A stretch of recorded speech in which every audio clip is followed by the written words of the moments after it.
Good morning, Winnipeg. Good morning, Manitoba. For all those joining us live this morning on our YouTube channel and all of our social media platforms, we say good morning, universe, and welcome to the Illegal Curve Hockey Show.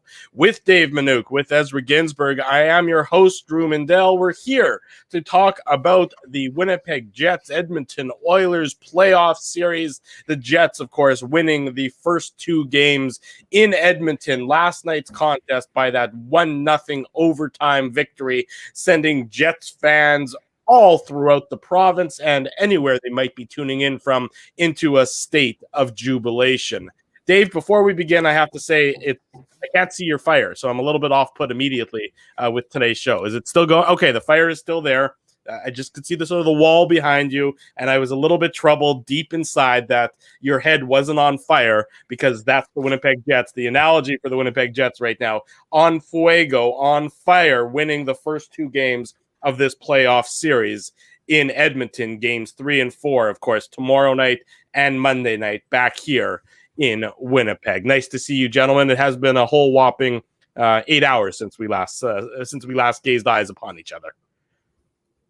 Yeah, all good, boys. Hold on a second. I'm just going to take a sip of coffee here. Okay. Yeah, good morning. Good to be back. As you said, Drew, it seems hang on. We just... Why did you just do that? Like, I thought there was a joke coming there. Instead, you just actually took a sip of coffee. I actually thought the coffee cup was the joke. Like, I was expecting something on the coffee cup that would be significant, hence the reason as he felt the need to announce that he was drinking a sip of coffee. No punchline, boys. I was thirsty, and I needed a little jolt of caffeine there. But you can sense how excited Jets fans are in the chat right now. Good to see everybody back. Lots of folks, joining us again from last night. As we talked about, we got off air around, I believe it was around 12:30. So hopefully everybody got at least a few hours sleep. But, what an incredible position, boys, for the Jets to be in, coming home up 2-0. And, when you think about, how the Jets have won these two games, and I thought, what Connor Hellebuyck, I forget if it was Hellebuyck or Wheeler. I think it was Wheeler, actually, now that I think about it. He said, it's just our time, right? And, I think when you consider, how well the Jets have played, defensively for big stretches, sure, the Oilers have had their chances, guys. The high danger chances, I think they had one or two more at even strength than they did in game one, but, not a lot of odd man rushes. A lot of those are coming from the outside. So, when you talk about, collapsing in front of Hellebuyck and keeping shots to the outside, I think the Jets have done a really good job of that. Look at Dylan DeMello was basically, willing to take a puck off of any part of his body in order to keep that puck out of the net. And Hellebuyck talked about that after the game. Our friend Carter Brooks of Game On Magazine asked Bucky about that. So, Hellebuyck was amazing. This Jets team, I think, is just so confident right now. Yeah, that's funny, C-Mac. Yeah, absolutely. Dramatic Effect Workshop is definitely, something that I just graduated from. But you know what I mean, guys? Like, good morning, Rowdy, as well. Good to see that you're tuning in live from the Netherlands. But this Jets team, you could feel it. You could really feel it. Murat Ates of The Athletic asked Wheeler and Hellebuyck about that, and how could you not be, boys? Like, you lose 7 of 9 games, pardon me, during the regular season, and now you're up 2-0 on the team, that had a pretty healthy lead over you, in the standings to end the regular season, right, Dave? So, you have to be very confident. You have to be feeling really good. And obviously, the Oilers are going to be even more desperate, Dave, in game 3 than they were in game 2. But, right now the Jets are in the driver's seat.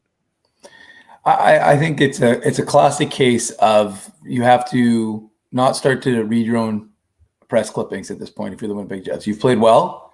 You have a 2-0 lead, which is exactly where you want to be.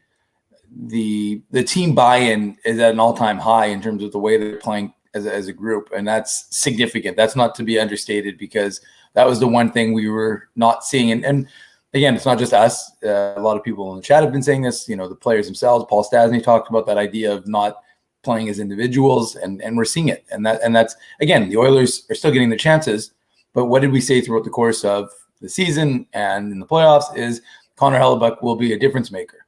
And Connor Hellebuyck has been a difference maker. And I think as long as Connor Hellebuyck is going to be like this, and the Jets are going to have this collective will to play in this way, I think that the Jets are in a position to continue this role, and it's really hard to see that. Look, the Oilers are going to get their chances, but what were we all saying after game one, especially when they loaded up Draisaitl and McDavid for game two, and we saw stats that said McDavid and Draisaitl after game they had been held off the score sheet, feasted on the team that they were playing against. Mm-hmm. But we saw a Jets team that, you know, were in, like I said, playing in harmony with each other. And when one guy dropped, another guy stepped up, and it was just a good game, solid effort. You know, guys like Dylan DeMello blocking shots with his hand, coming back. The Tucker Pullman, Logan Stanley pairing has looked good. And we've talked about that. You know, they had 29 games in 2018-19 with the Manitoba Moose. So they've got a lot of familiarity together. And when you put Tucker Pullman in a role where he's going to have success, he looks pretty damn good in the third pairing role, right? And when you're not expecting him to go up against the top guys each and every shift. And so I think the Jets have really bought in. I think that's the key, right? That was you saw this losing streak. And again, we said this, the losing streak isn't as bad as it looks, but it's still bad. You know, when you've lost that many games in a row, it's never a good thing.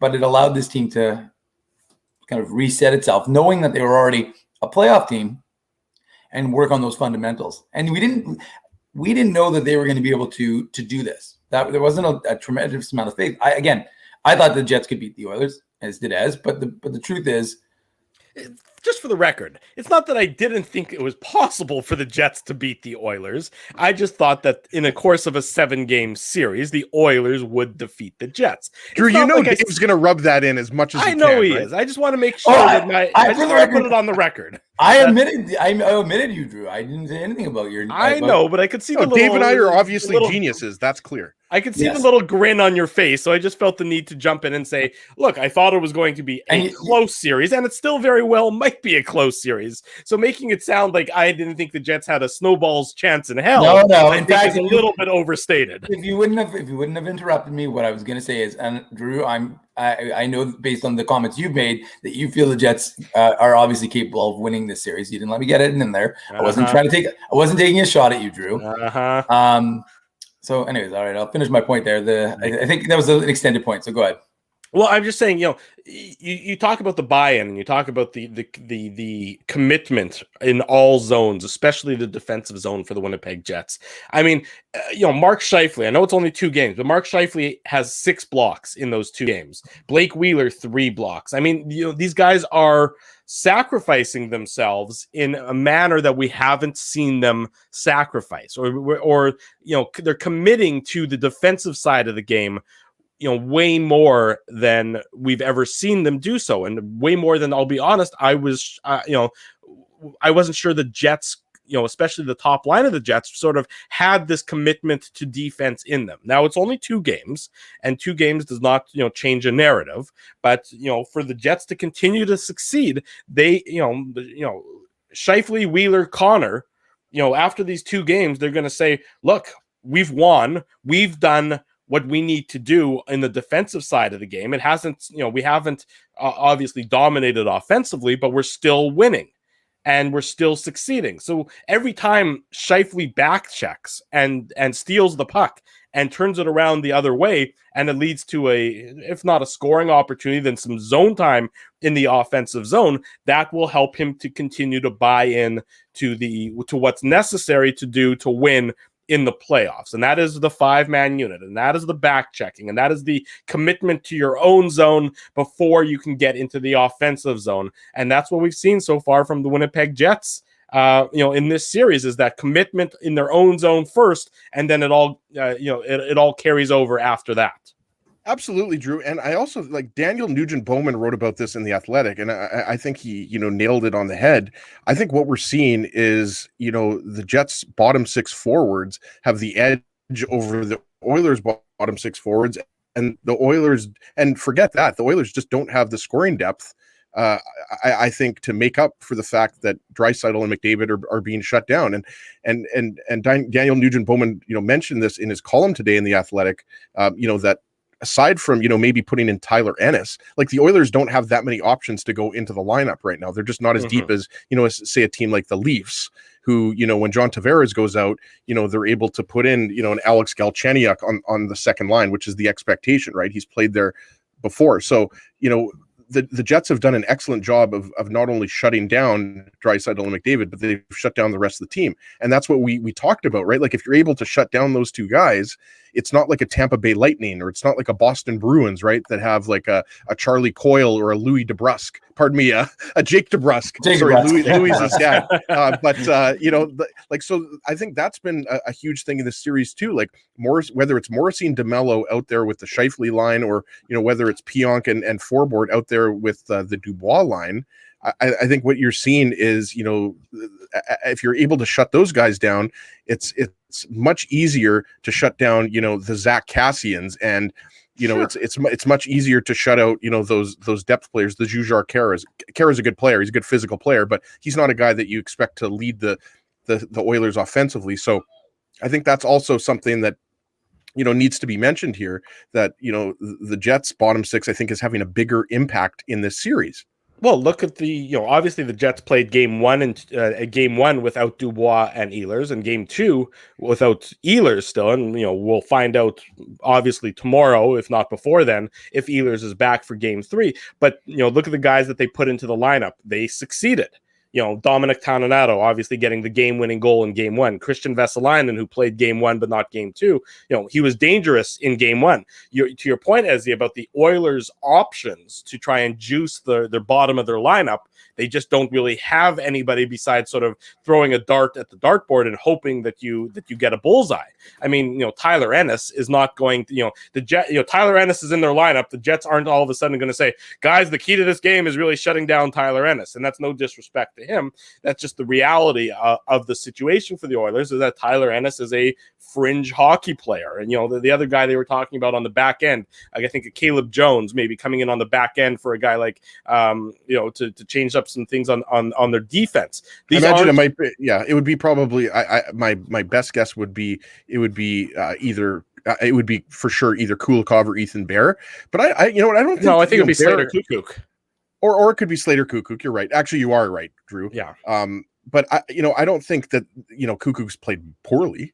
That's to our point. Not like, look at. I mean, the Oilers, I think, and as we talk about the depth, we're going to talk about that through the show. That has always been the Achilles heel of the Oilers, in addition to goaltending, which obviously hasn't been the issue. Smith's only allowed 3 goals in 2 games. It just so happens that the goal that he let in last night in overtime, that was a weak one, and we talked about it on the post-game show. You got to have that, even if there's a screen there, Dave. You got to have that. But the Oilers' weakness has been they live and die by McDavid and Draisaitl, and to a lesser extent Ryan Nugent-Hopkins. But it's really Draisaitl and McDavid. And I think Drew made a really good point.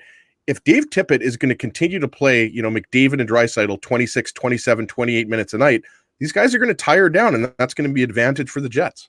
Especially on the back-to-back, Dave. With Sunday, Monday, you got a back-to-back. So if he chooses, now my prediction, and obviously time will tell on this one, I think he splits McDavid and Draisaitl up for tomorrow night's game.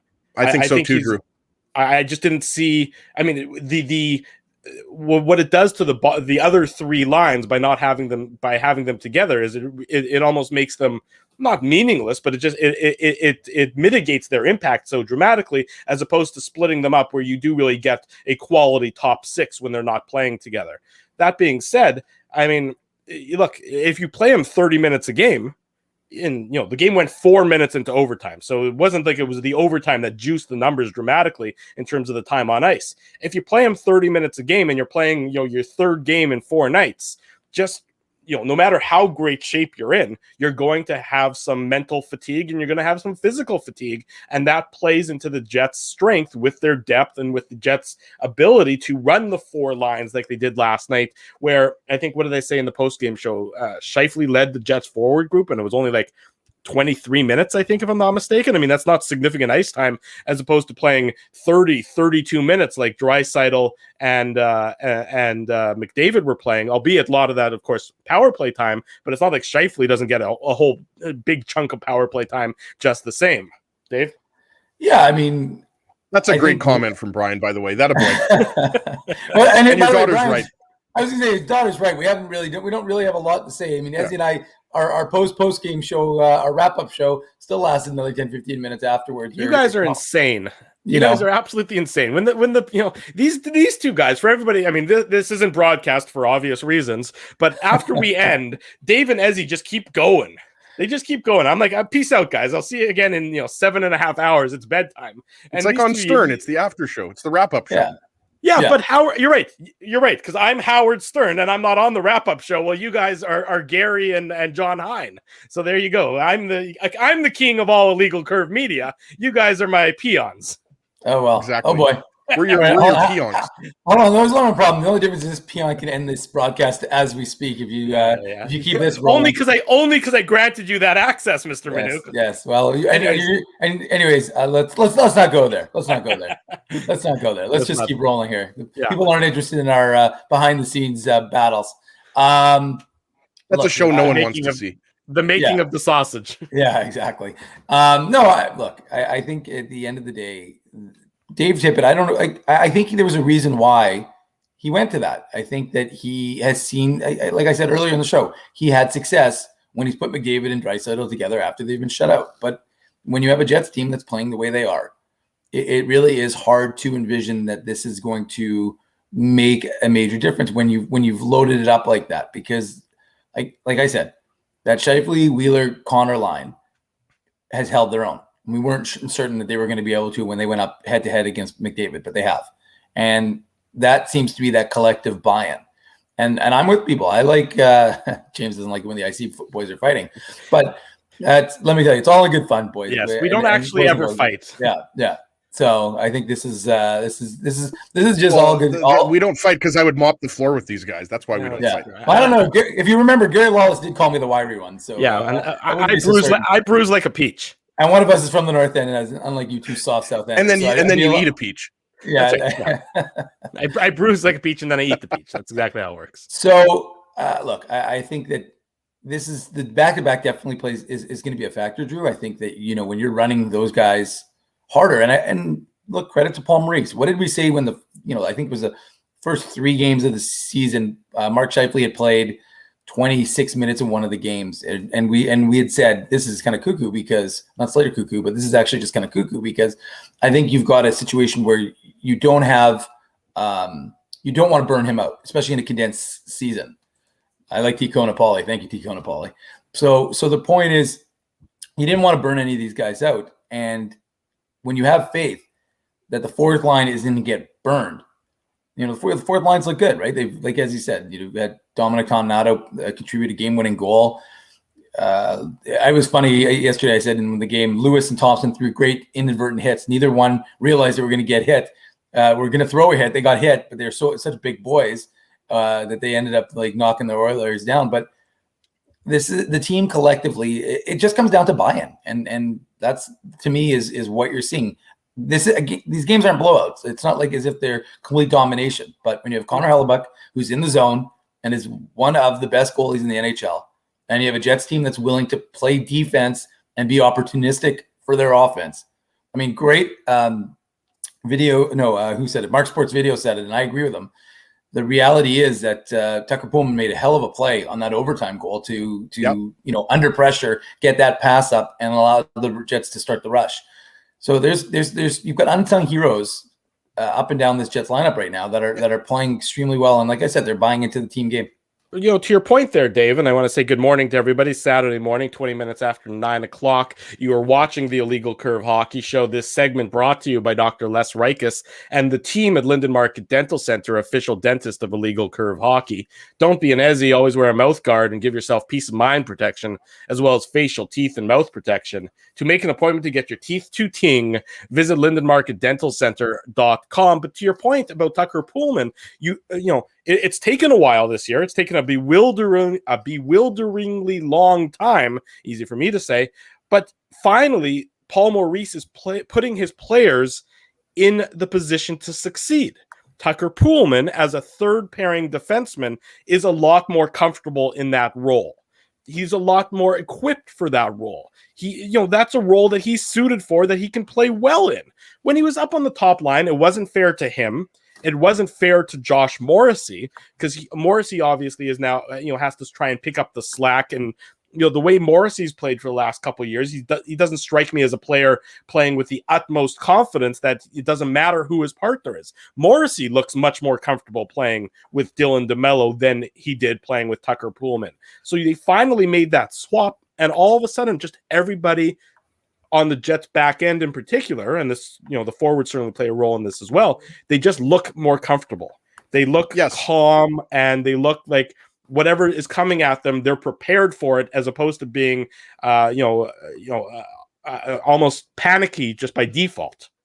Right, and they've won the first 2 games, and they've shut down McDavid and Draisaitl without Nick Ehlers, and they did it on the road without last change, right? Mm-hmm. So, yeah, we do have to give credit, to the team, and specifically Paul Maurice and the coaching staff for, being able to, when they can get the matchups, obviously, not before faceoffs, but, I think if Ehlers is able to come back, that's going to be a huge boost. But, guys, they've proven that they can win without him. And that was something that, they weren't showing towards the end of the season during that losing streak, right? Like, what were we talking about? We kept saying, well, the Jets don't have Ehlers. They can't use that as an excuse.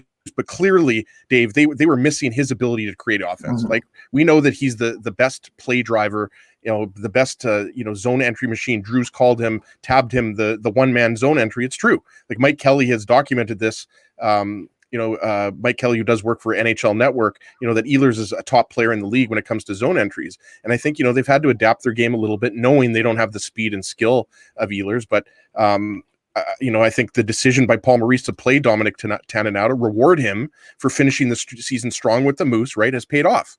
And, we mentioned this too, like, in an ideal world, boys, like, Jansen Harkins is in this top 12, right? But, Tananauta he's earned it. He's played well, not just the goal, but, when he's getting his ice time, whether it's, 7 minutes, 8 minutes, 9 minutes, he's making the most out of it. We know that Paul Maurice can rely on Nate Thompson and Trevor Lewis. I think we have to remind ourselves, guys, that Trevor Lewis joined this team on a PTO, right? Like, Trevor Lewis was a guy that we thought had a good chance of, making this team, but we also thought he might be on the taxi squad. And speaking of taxi squad, that's where Tananauta was. So, yeah, absolutely. This time of year, the unsung heroes step up. I think Tucker Pullman has been the biggest, the nicest surprise. I would say most pleasant surprise, because, Drew nailed it. And, this is something we've talked about for the last, month, 6 weeks. Pullman looks more comfortable, and he's able to harness that offensive game. And, we all know, like, I busted out the Pullman jersey after game 1. He was an offensive defenseman for UND. He's obviously been more of a kind of physical defensive defenseman, but he put up good offensive numbers for UND. Like, he was a leader on that back end. So he has untapped offensive upside, right? But he obviously, when he's in more of a shutdown role, he can't use that, because obviously, Morrissey's a guy, that you expect to, be providing a little bit more offense. So overall, after 2 games, there's a lot to like here. The game hasn't been perfect. I mean, there's been stretches where, the Jets are getting outchanced, but I think, if you're able to stick to that game and be comfortable playing in low scoring games, and that's what the Jets are doing right now. They know that in order to win the series, in order to close it out, you're going to have to win 2-1, 1-0, 3-2. And that's impressive, because as Dave mentioned earlier in the show, when the Jets were going through that losing streak, it wasn't clear if the Jets were able to play that style. Let's welcome to the program our good friend Ken Wiebe joins us on the show now. Kenny, obviously part of the Kenny and Rennie post game show, and you can also read his fine work at sportsnet.ca. It's over the other shoulder, Ken. Yeah, product that's placement. Where your sign is.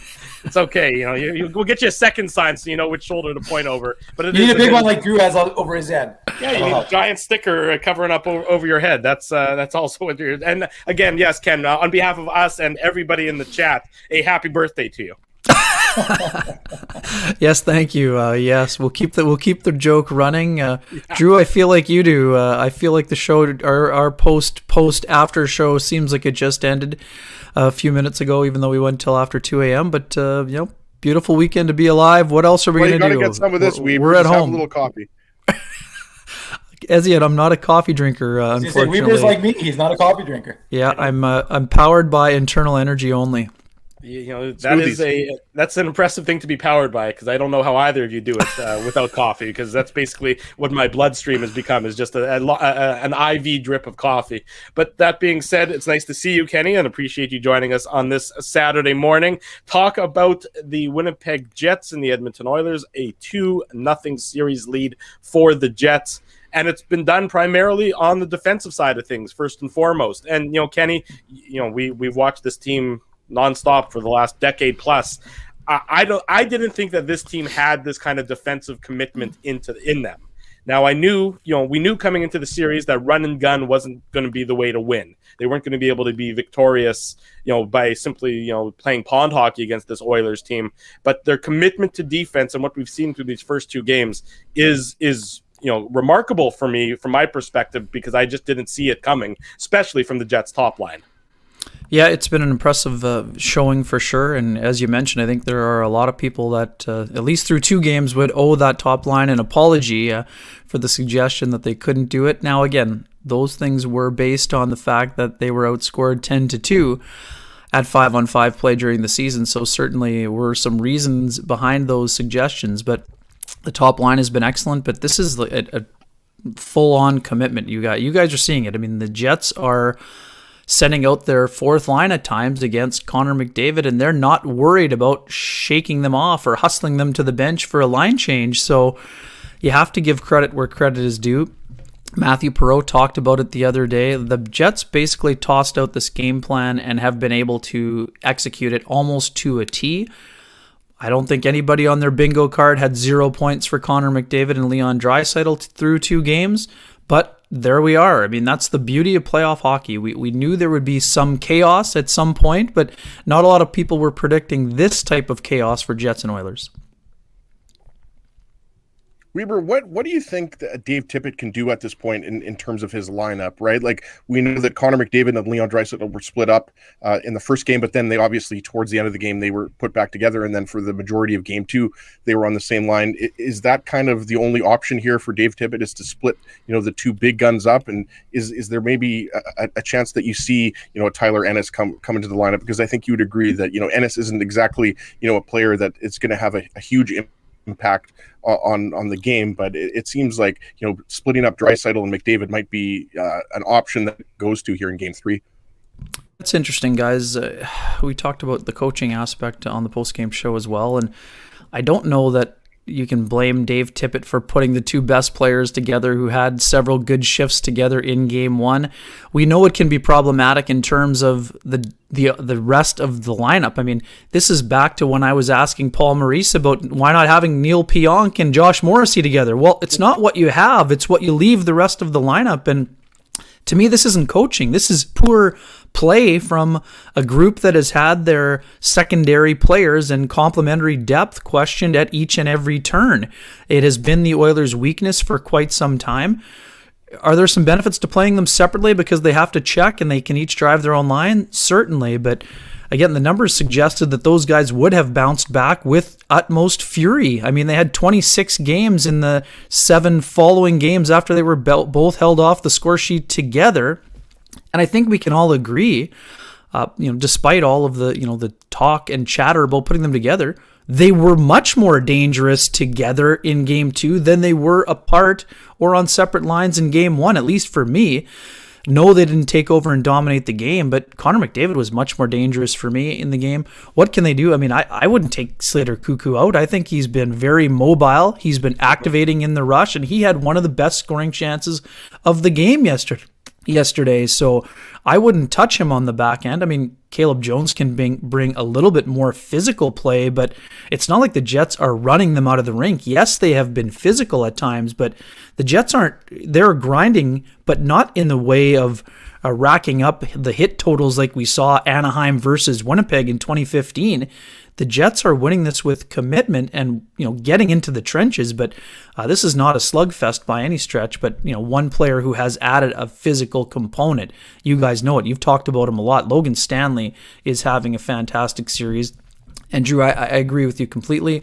I've been talking about Tucker Pullman for all the folks in our chat room, also saying this guy should be sat down. No. he should be slotted in at a position where he currently belongs in the National Hockey League, which is as an effective, not just a hanger-on third pairing defenseman, but an effective third pairing defenseman because of his mobility.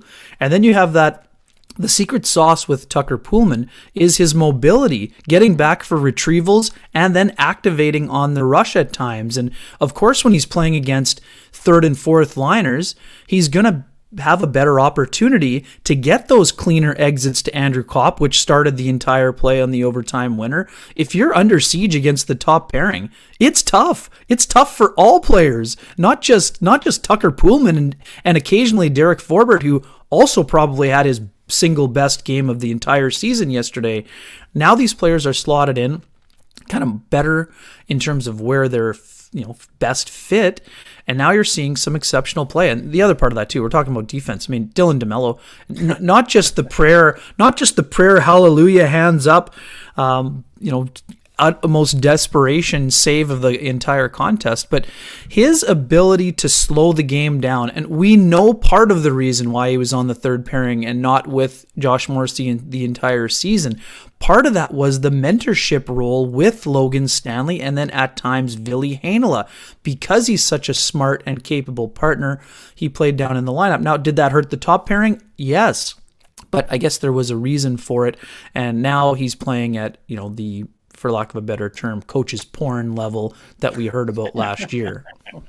Ken Wiebe, our guest on the Illegal Curve Hockey Show, Saturday morning. We're live on YouTube and all of our social media platforms. Kenny's appearance is brought to you by Frank and Mauro Zappia of Zappia Group Realty, official realtors of Illegal Curve Hockey. When 95% of your clients come via referral, it shows your commitment to honesty, integrity, and a total dedication to client satisfaction. If you want to sell your home for more in less time, come shake hands with Frank and Mauro Zappia online at zappiagroup.com. Kenny, Pierre-Luc Dubois is such an interesting player to me. He talked about, when I think Mike asked him in the availability yesterday, about playing that meaningless game in Toronto and against Toronto, so not in Toronto, but against Toronto in that final game of the regular season where he got hurt and it cost him a week of practicing and feeling healthy. But he talked about how he doesn't just flip a switch. He needed that as a tune-up game. And what did you think of yesterday's game? And do you think he's a guy who's going to not necessarily turn it on immediately, but kind of slowly progress into that player that everybody saw in the Columbus series against the Leafs last year? Yeah, I expect we're going to see Bubble Dubois at some point here. I thought there were some spurts yesterday, again, where he was able to have an impact in the game. No, it didn't lead directly to a ton of shots on goal, but even something as simple as beating out that icing late in the game. I think that's an important quality because you saw the engagement. You saw the burst of speed. You saw a little bit more maybe desperation in his game. I thought the other thing that we noticed about Dubois in the game yesterday was his ability to get back to doing what he was doing early in his tenure with the Jets, using his brute strength to win board battles, which is a humongous strength of his. He's not this playmaking center and he's not a guy who scored 40 goals, but his all-around game is still solid. I mean, I know he's not reached the level that we expect of him or he expects of himself, but he's gone through more than any singular player in the National Hockey League this year, and I still do expect him to make a larger impact. This is a player that once we check the receipts down the road, I think fans are going to quickly have a turn of feeling for. But there's no doubt that he needs to elevate his game. Were we expecting a hat trick a la Game 3 versus Toronto? I certainly wasn't. I mean, he was off for a week. I think that he's getting into a position where he can be an impact player.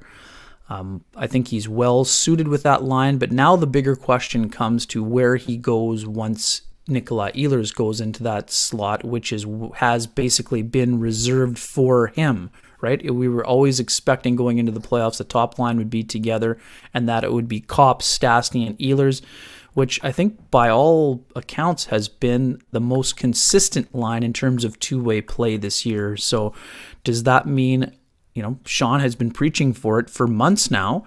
Does that mean Dubois goes where Matthew Perreault is? Well, I mean, he could, but Perreault is playing quite well in that role now as well. And I mean, Drew, you touched on it at one point, I believe.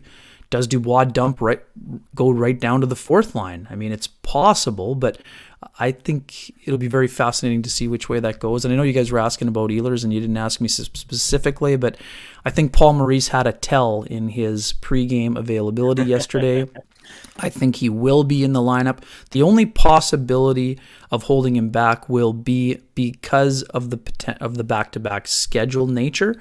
But I think that he's basically been banging on the door saying, I'm ready to go, and I think the Jets will unleash him. I think the other part of it, that Avco Cup had been mentioning also, and I think you guys probably as well, Paul Maurice doesn't like to put two injured players in at the same time, because all of a sudden you're playing potentially with 10 forwards if there's any reoccurrence. So now that they know Dubois got through one game, I think you will see Ehlers back in, and that dynamic nature in the top six, I think, will help even more. Though I do think the Jets took an important step in terms of offensive generation yesterday compared to game one, when they were very opportunistic.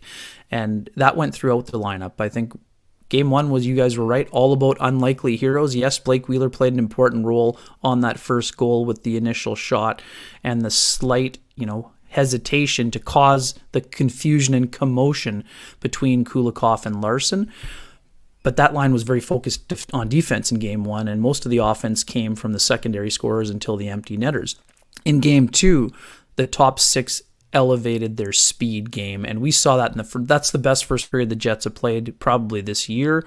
They attacked the Oilers at a time where they knew the Oilers would be coming with speed at them. They attacked the Oilers, and they generated by getting to the paint and also by using their speed to create chaos in the offensive zone. Kenny Weeb, our guest on the Illegal Curve Hockey Show Saturday morning. We're live on YouTube and all of our social media platforms. Kenny, you mentioned Ehlers and, of course, Dubois back in the lineup. You look at this Jets forward group, it'll be the first time that they'll be fully healthy as their best in quotes 12-man unit among forwards in a while here. How do you think that dynamic will impact the series? I mean, they've been so committed to defense. Obviously, that shouldn't change because they've been successful at that. But just adding that extra juice into your lineup. I mean, we're talking about the Jets getting Ehlers and Dubois back. Meanwhile, from the Oilers' perspective, as they're looking to juice their lineup, they're talking about guys like Caleb Jones on the back end and Tyler Ennis up front. I mean, it just seems like the depth was always going to be a story. It seems like it's now sort of really becoming a story at the forefront of this series. Yeah, no doubt about that. And I'm not saying Dubois will definitely be on the fourth line. It's no. I know. Certainly, I know you're not, but it's a couple folks in the chat. It's something that I'm just trying to stay involved. From our own show, it's like, man, you're trying to multitask here. Yeah. I think it's certainly. Hey, Kenny, we're not pulling a Sean. We're not going to throw the comments there to try and throw you off. We respect you too much. Perfect, David. Perfect. Where's Corey? Appreciate that. Exactly. Where is Corey?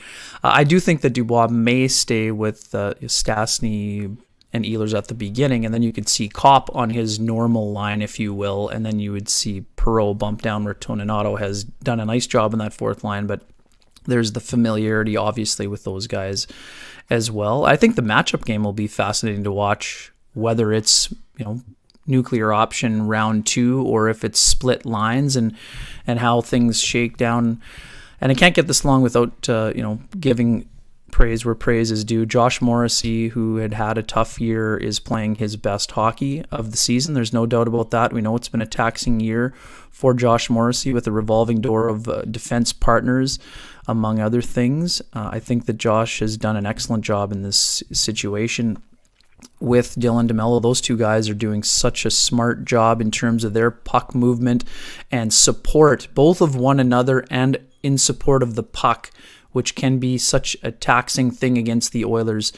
The Jets have done a great job in terms of shot blocking, collapsing, and not giving very much. And man, I mean, again, we've been on this stretch for so long, and Connor Hellebuyck has been really excellent. 70 of 71, and it's not just that. The issue right now that some people are facing is that, and I said it myself, I don't think that Connor Hellebuyck necessarily has stolen both of these games, because it's not a one-man show, but he makes the excellent save look routine. So everyone is thinking, well, where are the highlight reel saves? Yes, there was the combo platter with Draisaitl spinorama backhand and then the Darnell Nurse double left pad save there, much like Mike Smith on Kyle Connor. But, I mean, Hellebuyck has been so positionally sound, and the other thing that has stood out is his ability to fight through the screens and the traffic.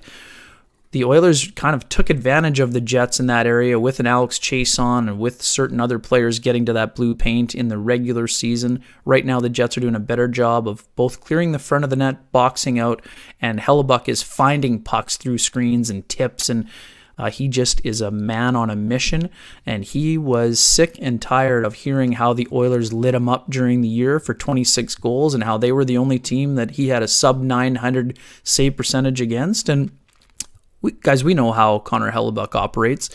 When the guy at the other end of the ice is the one being talked about in many markets as a Vezina candidate, and all of a sudden people are wondering how Connor Hellebuyck somehow went to 916. Well, his 916, not all numbers are created equally, as we know, in terms of how the Jets defended during the regular season. It just wasn't as solid. And C-Mac is right. The poke check on Draisaitl was a very important play on what was one of those rare miscues by Paul Stastny. That, I think, was more a great play by Draisaitl to bat it out of the air, but that's a turnover you don't see very often, and Hellebuyck was quick on the attack to get the stick down, and he's just playing with so much confidence right now. I know some Oilers fans are saying, well, Mike Smith has to be better. I'm sorry, three goals in 2 games? You don't have to be better. Pretty good. Mike Smith must feel like he's back on the Flames, where he's been their best player in the playoffs, and they're losing to Colorado, and people are saying, well, can we get another goalie in here? Can we get Markstrom? Are you kidding me? Like, what else do you want the guy to do? How about wake up some of those depth forwards? Wake them up if they want to have a chance in this series. And boy, oh boy, all of a sudden, you guys see it as well. The frustration and the body language from Connor McDavid and Leon Draisaitl. You see sheer and utter frustration. I saw this in the bubble last year in Edmonton when I was there for that series against Chicago. And this is a different type of game. The Blackhawks weren't playing a stifling checking game. Corey Crawford was kind of channeling his inner Smythe Division goaltender, just making maybe one more save than the guy at the other end. But you see the frustration with the Oilers, and I'll be very curious. I expect them to come out heavily, and this is the other part. We talk about experience. The Jets were in the Oilers' shoes against St. Louis after dropping those first 2 games in Winnipeg. Most people thought it was case closed, sayonara, you can see you later, these guys are finished. But all of a sudden that series was 2-2, and then the Jets had an opportunity to go up 3-0, and no one likes hearing about it, but Kevin Hayes doesn't knock his own goal out of the net while being tackled by Colton Parayko. I believe that there could be some historical rewrites required to steal that line from Connor Hellebuyck. Certainly not suggesting the Jets would have won the Cup that year, but that was the best they had played. And that's where the parallel is, guys. They stumbled down the stretch that year too after being in first place in the division for most of the year, but they played their best hockey when they got Josh Morrissey back, when Dustin Byfuglien was closer to being healthy, and after all the turmoil that they went through, they found a better game until Game 6, where they were dominating. The wheels fell off. Yeah. And Kenny, just going back to the goaltending, and I realize, it's going to depend a lot on what happens in Game 3, but, people are talking about it in the chat. I imagine, people were talking about it in the chat on last night's Kenny and Rennie post-game show, and, we're going to be talking about it a lot, but I mean, what do you see happening with the goaltending? Because I mentioned this yesterday. Like, I think this is a huge advantage for the Jets and Hellebuyck. Nobody played more than Hellebuyck this year. We know that he can easily play back to back. Not saying that Mike Smith can't, because he's proven that he's the ageless wonder. But again, like let's say that it's a regulation game in Game 3. Do you think there's a good chance that we will see Hellebuyck Smith back to back, or do you think it's more likely that Edmonton might go to Mikko Koskinen, especially if Smith lets in 3 or 4 goals? Yeah, for me, I expect to see the starters in both of those games. No guarantees, of course, because you have a 39-year-old veteran, but I think that Mike Smith knows that his team's best chance to win is with him between the pipes, and unless there is a physical ailment, we know that he had some issues down the stretch, but he was able to play through them. I don't expect we would see Koskinen unless Smith struggles. And as in terms of Hellebuck, this has nothing to do with Laurent Brossoit. The Jets are confident in their backup, but Connor Hellebuck will have the net unless something incredibly odd happens. Back-to-backs, we understand what the numbers suggest, but there's no travel here. It's not crazy taxing. Yes, he's had a lot of shots, 71 shots, but he's not facing the same type of offensive fury that he's used to facing. He had that long break going into the playoffs. He's feeling fresh. I don't think there's any reason to try and protect, in air quotes, if you feel as though you have to. I think Connor Hellebuck will have the net for both of those games unless something incredibly odd happens. Ken Wiebe, our guest on the Illegal Curve Hockey Show, talking about the Jets and the Oilers. The Jets with the 2-0 series lead over Edmonton after last night's 1-0 overtime victory for the Jets. You know, Kenny, there's a lot of players who deserve to be singled out and mentioned for their performances. You mentioned Josh Morrissey, you mentioned Connor Hellebuck. Adam Lowry is a player who it just seems like he's just on right now. He just seems to be giving the Jets that extra foot. Every guy seems to be playing bigger with Adam Lowry right now in the lineup. Is this the Adam Lowry we've come to expect, not necessarily what we saw last year? And just how important is this guy for making sure this Jets team can keep this thing rolling? Yeah, he's been critical, David, and great assessment there overall. His physical nature, he drives the play in that regard, and that line is really excelling, I think, in this series. And Lowry is the guy leading the charge. Mason Appleton back to doing his net driving. He's gained some confidence. He went through that long dry spell late in the year, then got hot late. Now he's found a way to get to the net using his speed, and I've been impressed with Matthew Perreault's ability to create chaos and get under the skin of the opponent. Lots of back and forths. Two big things when it comes to Lowry. His willingness to engage with Darnell Nurse has been massive. And Darnell Nurse is a guy who got physical with the Jets in that regular season series where they dominated to the tune of 7-2 and won the last 6 meetings. Lowry's going head-to-head. Yes, they fought during the year, but Lowry was missing for a significant portion of that series against the Oilers, and they've missed him. I think that Lowry's playing great. He played very similarly against Calgary last year in the bubble, and Lowry will deliver some big goals before this series is over. That's just the way that he plays.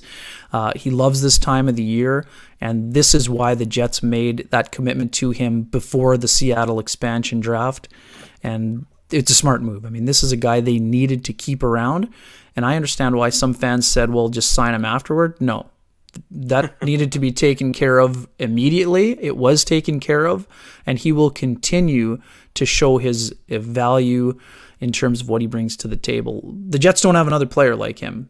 Yes, they don't have another player like Mark Scheifele either, but Adam Lowry is the type of guy who flourishes when the games matter the most. He's a great leader. He does a lot of things that the Jets don't have an abundance of, and they needed to lock him up, and that's why they did.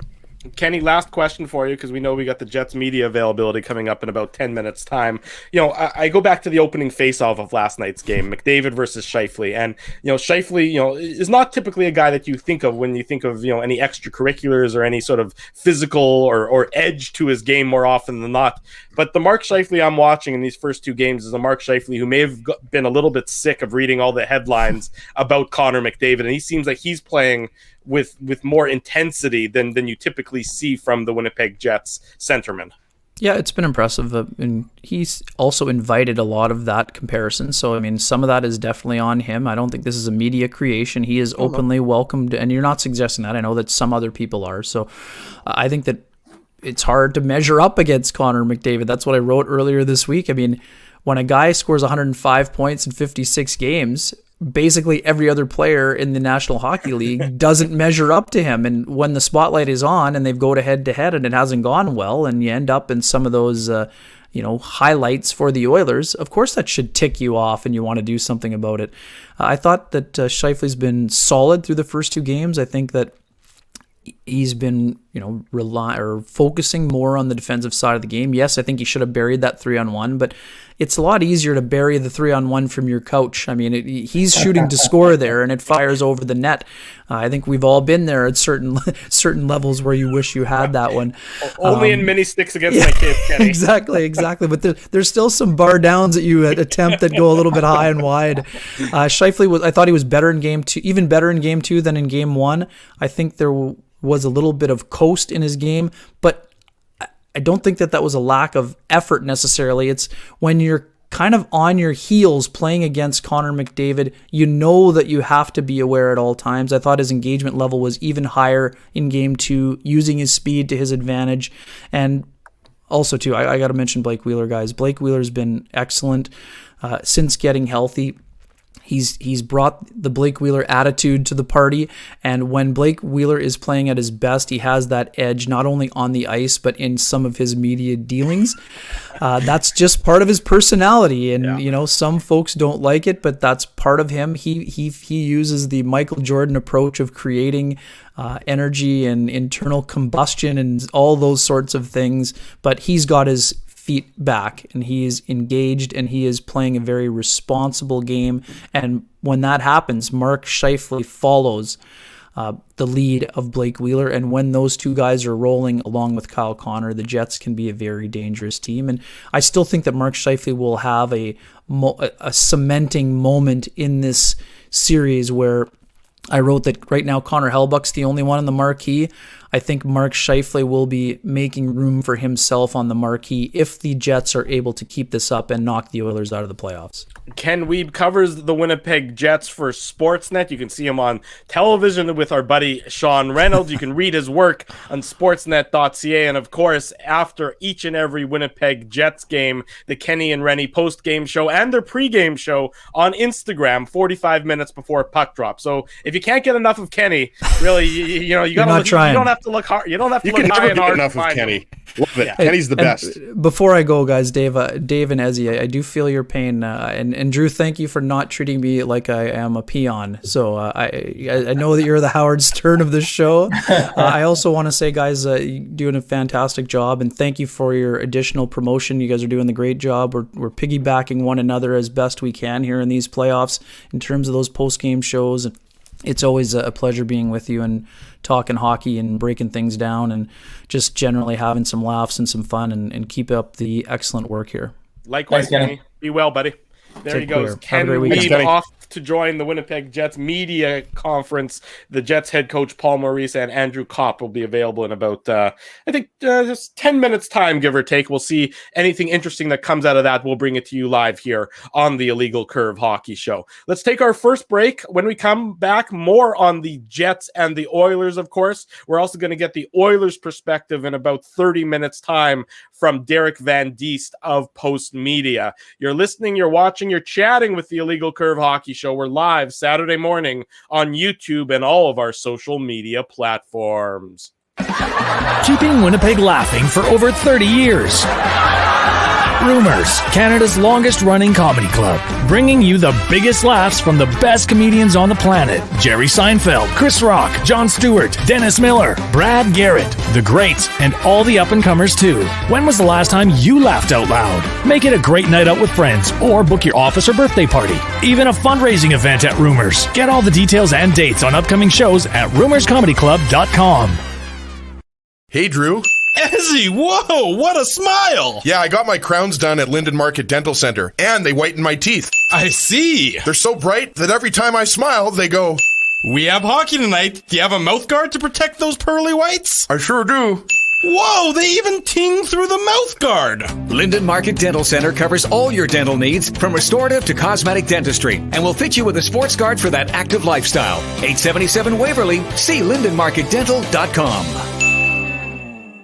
Hi, it's Drew from Illegal Curve here. Selling your home can be stressful, but it wasn't for me. Thanks to my friends at Zappia Group Realty, they made the process so easy. My home sold within 48 hours and with multiple offers. Zappia Group Realty took care of everything with their exquisite customer service and attention to detail. If you want to sell your home for more in less time, get started by talking to Frank and Mauro Zappia of Zappia Group Realty. Online at zappiagroup.com.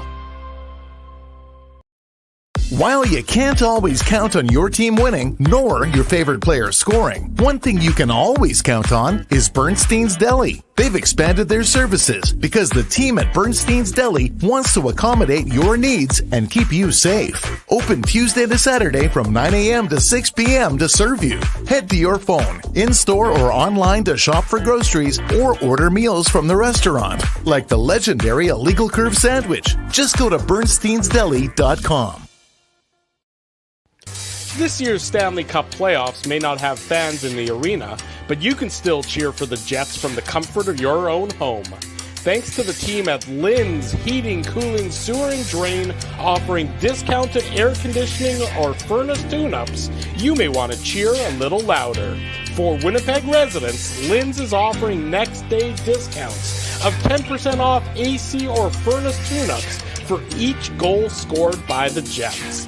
Cheering for the Jets just got even better thanks to your friends at Lynn's. So you're a pizza person, you married a wing person, but somehow your kids are salad people. You can't pick your fam, but you can pick your BP meal deal, starting from $18.99 for takeout or delivery at bostonpizza.com. We're back with the Illegal Curve Hockey Show Saturday morning, a little bit before 10 o'clock. Good morning to everybody. So nice to see so many of you in the chat. A rainy, shelter-in-place kind of weekend here in Winnipeg. Illegal Curve's got you covered for all your Jets talk. We got the Illegal Curve Hockey Show right now. We'll have all the media availability on illegalcurve.com throughout the course of the day. Tomorrow's pregame skate, that'll be covered, of course, and then game time 6:30 tomorrow here on our Twitter feed at Illegal Curve, and then the post-game show tomorrow night and Monday night. So certainly going to be a very busy time for all Winnipeg Jets coverage and for us here with the Illegal Curve Hockey Show. Want to welcome aboard as a sponsor Lynn's Heating, Cooling, Sewer, and Drain. With playoff hockey here, your friends at Lynn's are giving you another reason to cheer for the Jets. Every time the Jets score a goal, Lynn's will take 10% off an AC or furnace tune-up the next day for Winnipeg residents. Lynn's is a team of local Winnipeg HVAC contractors dedicated to providing you with comfort at your door so you can watch the Jets' quest for the Cup. For more information, check them out online, lynswinnipeg.ca. So that means today you'd be entitled to a 10% discount. That's right. You know, clearly the Lynn's, the smart business people that they are, knew that it was going to be a low-scoring series, so that's why they decided to put that promotion into effect. The Jets, of course, every goal they score, you get that percentage off, or that percentage times 10 off in terms of your next day service with Lynn's. Be sure to let them know that the Illegal Curve guys sent you to Lynn's. More information, lynswinnipeg.ca. Are we expecting Nikolai Ehlers to be back in the lineup tomorrow? If you guys were putting on your prognostication hats, and I don't expect Paul Maurice to necessarily be forthcoming with an answer when he meets with the media in the next 20 or so minutes, but do you expect that Nikolai Ehlers will be back in the Jets lineup tomorrow? There's a 0% chance, sorry, I just want to jump in. There's a 0% chance that Paul Maurice will be forthright in his availability. I mean, he's not going to say anything about he's not going to say anything about tomorrow. Yeah. So, I mean, he'll be asked, and he will answer in no terms that will give you any insight as to what his lineup will be. So, Paul Maurice is a veteran coach for a reason, and he is certainly not going to give away the status of Nikolai Ehlers to Dave Tippett, allow him the game plan. He's going to leave that up until, in fact, I mean, it's a little different now because people will be at the arena being able to watch, but we don't know. I mean, they may not have a full skate tomorrow. They've been doing these optionals, so it's entirely possible that they don't necessarily do a full skate tomorrow, even though they were off today. So maybe they will. We'll see. But if they don't, Paul Maurice may have to leave everybody waiting till What time does puck drop tomorrow? 6 o'clock? 6:30. 6:30. So it'll be closer to 6:40. Yeah. Yeah. So around 6 o'clock when the warm up starts is when you may actually find out whether Nikolai Ehlers is actually in the lineup or not. Yeah, exactly right. But yeah, I agree 100%. Yeah. So let's assume he's back. How does that impact the Jets forward group? You know, Nikolai Ehlers comes back into the lineup. How do you deploy the Jets forwards for game 3 and certainly possible game 4 the next day, assuming, you know, no injuries or things of that nature occur in game 3? So what's your strategy? You're Paul Maurice. How do you slot Ehlers in? How does that affect the rest of your lineup? Yeah, well, I mean, I'll let Dave, you know, go after me, obviously, but you know, we know Ehlers is going to slot in on that second line. There's no doubt about that. And I think, you know, Drew, the what you really want to know is kind of like, how does that affect, you know, the third and fourth lines? And you know, we knew that when Pierre-Luc Dubois came back into the lineup, there was a good chance it was going to be Christian Vesalainen, right, Dave? Because Dave was mentioning this, you know, towards the end of the season. It made a lot more sense to have Vesalainen in a scoring role on the second line as opposed to being more of a kind of in a checking role on the fourth line, which we obviously know that, you know, two of those three players play on the penalty kill in Thompson and Lewis. But you know, I think the obvious one is that, you know, Andrew Kopp comes down to the third line, and then you go back to, you know, good old reliable, as I said on the post-game show last night, right? Kopp, Lowry, Appleton on the third line. And then it'll be kind of interesting, guys, to see, you know, it goes back to what we were talking about during the regular season, right? Like, is Paul Stastny going to stay up the middle and Dubois, like, is the line going to be Ehlers, Stastny, Dubois? I think there is a good chance you see that. And considering, guys, that, you know, Dubois obviously is still playing through something, right? Like, we don't know exactly what it is, but it's clear that he's not 100% healed, right? I think we would all agree with that. But then, you know, we know that a lot of guys are probably playing through something. It was just revealed, you know, by Kevin Sawyer not too long ago that earlier in the regular season, Wheeler was playing with cracked ribs. So we know hockey players and athletes in general play through injuries, but that would kind of be my best guess, Drew. I mean, we know Ehlers isn't going to play in the bottom six, but I think the real question is, you know, is Stastny going to stay up the middle with Dubois on the wing? And are you going to have Kopp, Lowry, and Appleton together? And then probably Dominic Toninato is the guy I imagine that comes out of the lineup, not Matty Perreault, but it would probably be between Perreault and Toninato, in my opinion. Dave? Well, I mean, I think it'll always be like first one in, first last, or whatever that expression is. I think Toninato. Yeah. I think first out. That's right. Or last in, first out. Yeah, there you go. So yeah. I did get an A in financial accounting at University of Winnipeg, and that didn't turn out too well for me, but still. Yeah, I got an A. That was my only A. The rest were F, so. Yeah. Doesn't quite balance out the same. Yeah, so I mean, I think you're more likely to see that, you know, Matthew Perreault, and I think there'll be a little bit of a reshuffling, you know, to get Ehlers up to that top line and second line, and you know, it'll be interesting to see what happens, right? Because do you drop Andrew Kopp down? I think that's the whole versatility of Andrew Kopp, right? And that's what we've talked about, that idea of him being a Swiss Army knife, a guy who's able to kind of adapt to wherever he's put. And we know Matthew Perreault can play on the fourth line. And that's, I think, the advantage that Paul Maurice has had this season is that these guys all have that, quote, muscle memory to play with each other. There's a lack of familiarity with most of these guys, you know, whether it's Matthew Perreault, a guy who can jump up and down your lineup, going and playing with Trevor Lewis and Nate Thompson, Andrew Kopp going back to that familiar role with Mason Appleton and Adam Lowry, and then really having that second line. That's the big question mark. If you've got the first line who's playing, you know, well and is more than handling what they're having thrown at them, then the question mark becomes, well, what do you do with the Stastny, Ehlers, Dubois line, which we all seem to think that is, I believe, is where things will go with this Jets team. And the one thing I think we're seeing from Paul Maurice is, in terms of ice time, is if you look, Adam Lowry played more ice time than the Stastny line. Not in total, but Adam Lowry did, obviously, because of special teams. And I think there's one of those, that balance, right? There that second and third line aren't really necessarily showing that, hey, we're a clear-cut second line, we're a clear-cut third line. And I think having that ability to ease in Ehlers and Dubois, knowing that you have the depth to roll and the confidence to roll Lowry's line, or the confidence to roll Thompson's line, knowing that you've got a guy like Matty Perreault, who's such a smart hockey player, I think will allow them to ease that line together. But I think that's probably the way things will go. And again, we don't know what it's going to look like with Nikolai Ehlers in terms of whether he plays or not. We know he got out of the non-contact uniform yesterday, and as Paul Maurice described it, was banging on the glass to get back into the lineup. And look, hockey players want to play hockey. They don't want to be hurt, and they don't want to be on the shelf. So we know that Nikolai Ehlers is probably desperate to get going. But, he had an injury that didn't affect his skating. It affected his shooting, right? And he wasn't shooting for some time. Now he's in there. He's in full contact. But if you're Paul Maurice, you've enjoyed the luxury of being able to get a player like Nikolai Ehlers more rest and more health and more time off. So we'll see, because to your point, Drew, and you made it earlier in the show, and I think it's a good one, you have a back-to-back. So do you allow Ehlers to have that one extra day, especially knowing that he's going to have to go back the next night? Or do you throw him in to kind of supercharge your lineup and say, listen, like, we've got a chance to step on the Oilers' throats here. Let's get up 3-0.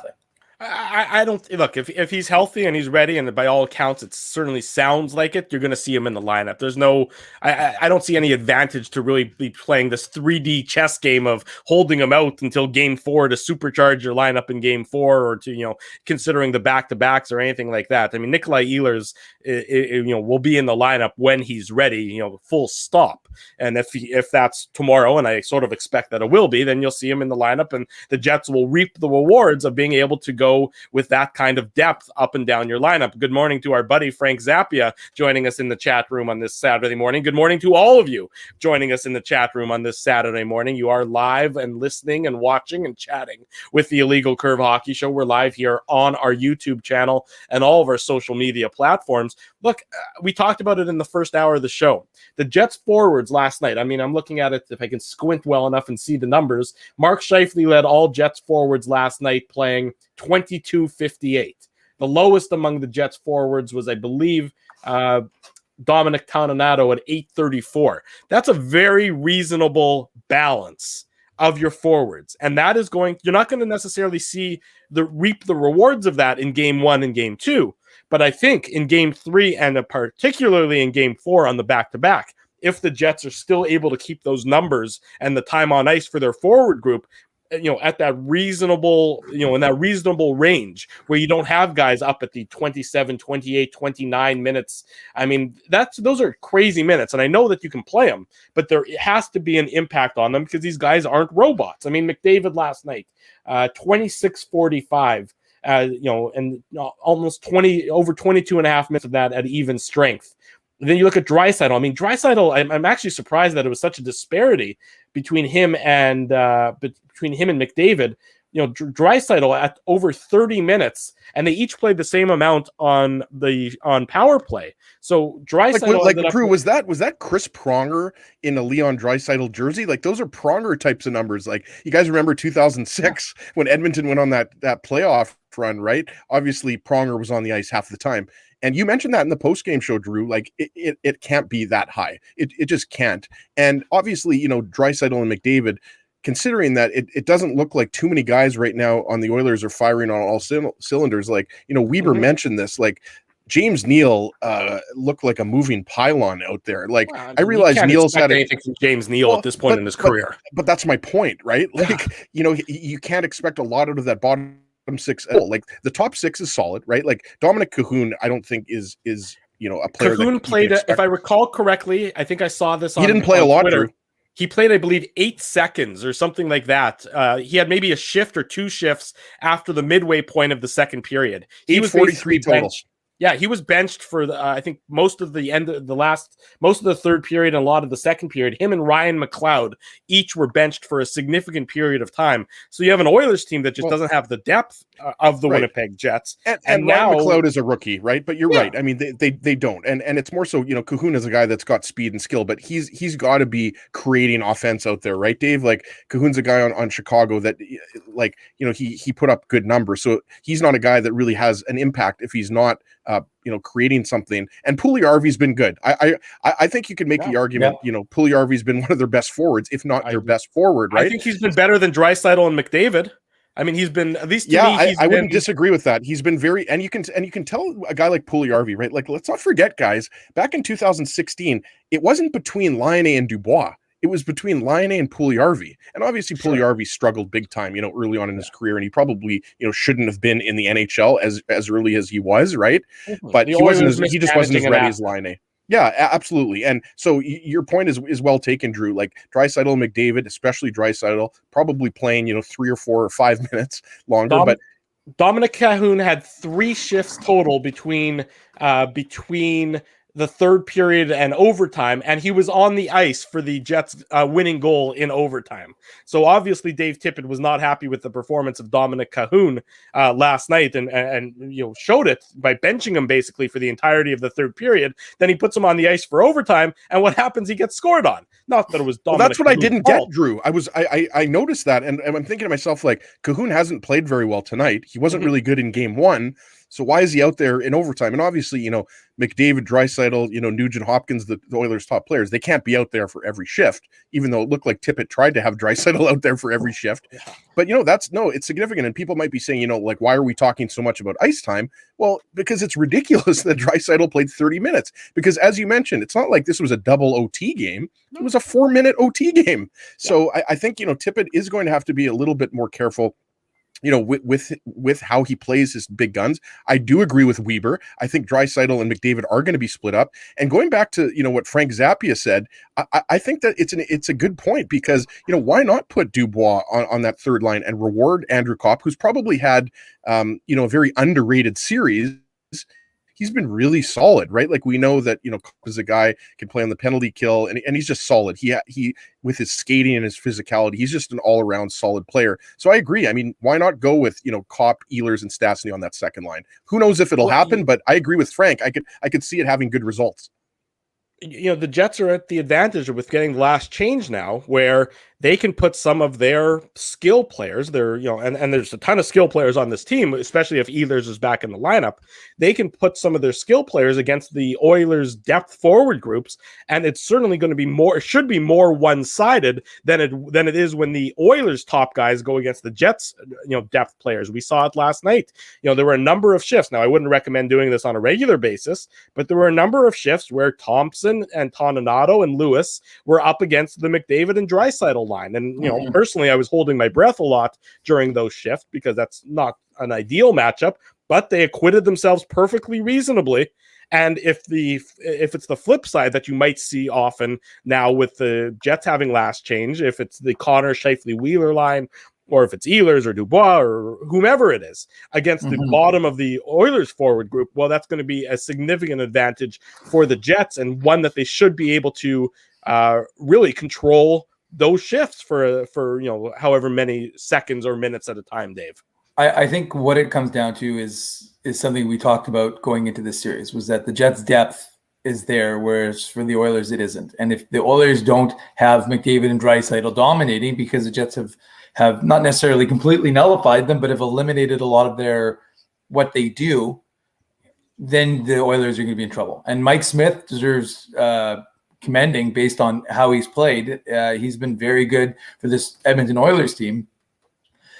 At the end of the day, they just don't seem to be getting it from, when you can get goals from Dominic Toninato and Tucker Pullman, and the Oilers aren't similarly seeing that.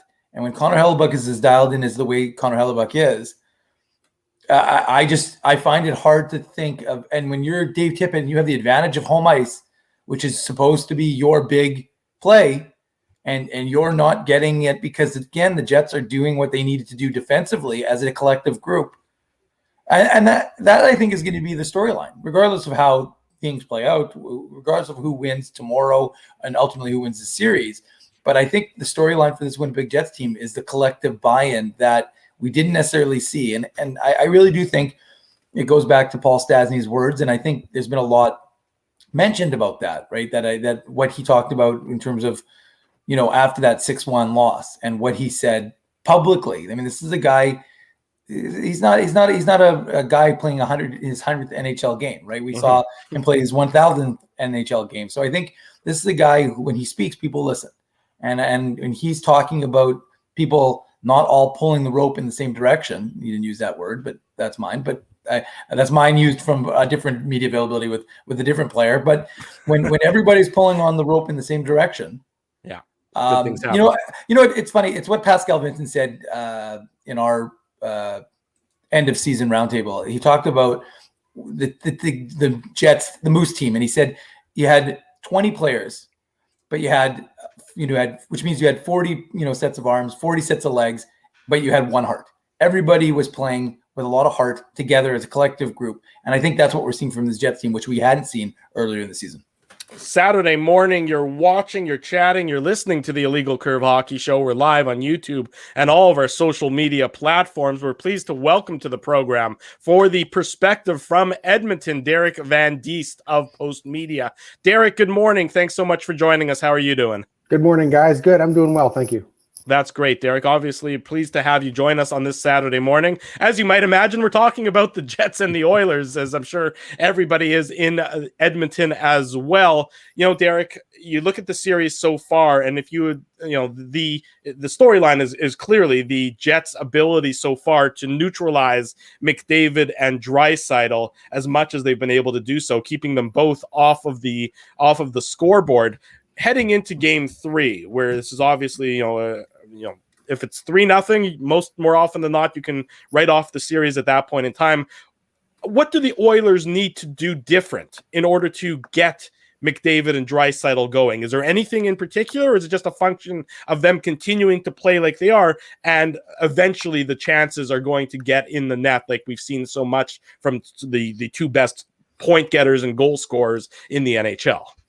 Well, reality says that you can only hold those two down for so long. You don't score 105 points in 56 games and kind of not know how to score, not know how to find a way to generate offense. And I think what happened last night is that Dave Tippett has that trump card to play them together. And I know he likes to hold on to it. He likes to hold on to it and then kind of use it in emergency situations. He used it in the third period of Game 1. And then he decided to use it in Game 2, and it didn't work out. And he really had nothing to go to after that. And I think that's the issue when you play them together and you have them shut down. I thought that first line of the Jets did a fantastic job against both of them because they didn't generate much offense. And as Paul Morrissey said yesterday, there are sacrifices to trying to shut down McDavid and Draisaitl, and those sacrifices come in the form of offense. And the Jets right now are willing to give up offense from their top lines because they know that they have a pretty balanced lineup. They have pretty balanced. You don't lose much from this Jets second line to the third line, in my opinion. They have probably the best, most even three lines in hockey that they can just roll and roll and roll, and eventually they'll get something out of it. And I think that's what you're seeing right now with the Winnipeg Jets. They're focusing all their attention on shutting these two guys down. And if the Oilers are going to beat the Jets, they want someone else other than Draisaitl and McDavid to beat them. And I think right now the Oilers aren't getting any depth scoring. And that's been an issue all year, is that they don't have much in the way of second, third, and fourth line. And you look at even Ryan Nugent-Hopkins, who's supposed to be kind of pushing that second line, that second unit. He hasn't scored a lot 5-on-5 this year, and he's really struggling in this series to generate much. And I think the Jets, the game plan they had 9 games to try and figure out, okay, what are we going to do to stop these guys? They had a lot of film on the Oilers. They had a lot of film to watch and say, okay, what is the best course of action? How are we going to do these guys? Obviously, going back and forth and trading chances with these guys isn't going to work out. And they've come up with a game plan, and it's been a perfect game plan right now.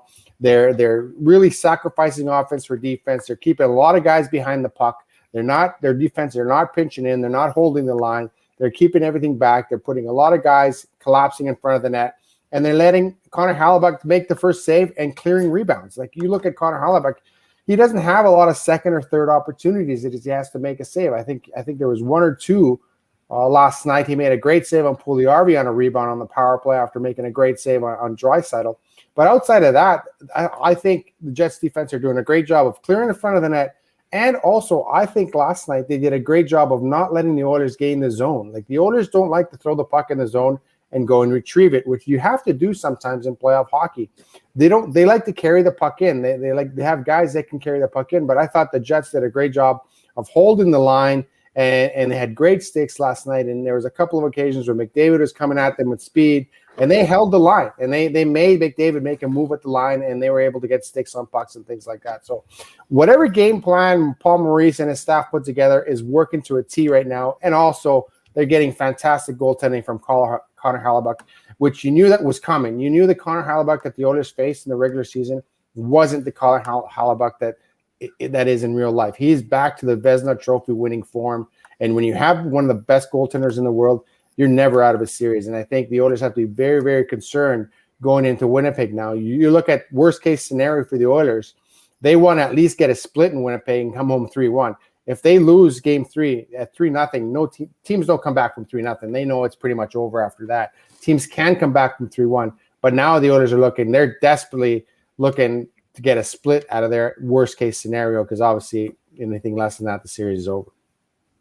Derek, right before you hopped on, we were talking about Jesse Puljujarvi, and I kind of made the point, and it seemed like, Drew and Dave were agreeing. He's arguably been the Oilers' best forward, and obviously, that has a lot to do with, the goal that he scored. But, just what have you seen from Puljujarvi? Because this is obviously a guy who had a, pretty solid regular season. I mean, there were some stretches where maybe he wasn't producing, but I believe he had 15 goals, and, comes back to the Oilers after spending some time in Finland. Just so, what have you seen from Puljujarvi, and is it, Captain Obvious speaking that they're going to need him to continue to be good, because it seems like they just aren't getting that many offensive contributions. The bottom six just isn't producing as much offense as I think head coach Dave Tippett would like.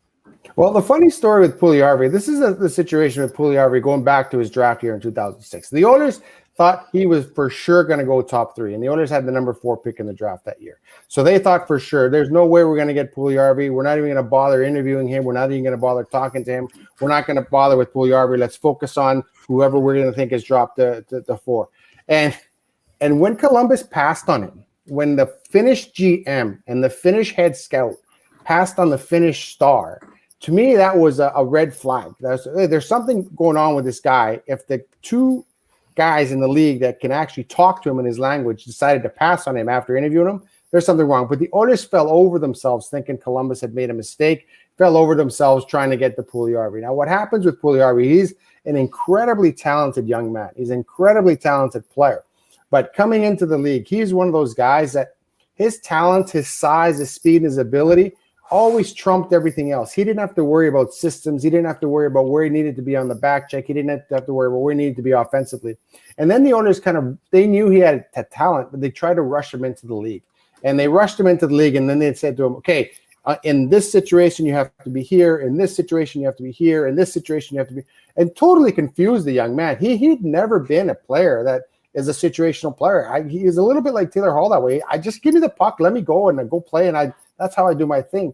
And so they confused him so much early on. Then they said, okay, go to the American Hockey League, and we'll show you, you're the F1, F2, F3. When you start throwing terms like that, Puljujarvi is a great kid, but he's not the brightest kid. Like, he's just a hockey player. Like, he's not out there thinking where he needs to be, what he has to do, where he has to go. And it became such a frustration because he was, if you watched him play when he was first here, he had no idea where to go on the ice, offensively and defensively. That's how much this coaching staff had screwed him up, because they kept trying to drill this home, and saying, this is where you got to go. This is what you got to be. If you're the first guy in the zone, you got to go here. If you're the second guy in the zone, you got to go here. And that just confused him. And he really frustrated. And after a while, he said, I'm done. I can't play here. I'm going back home, where they just let me open the gate and let me play and let me do my thing.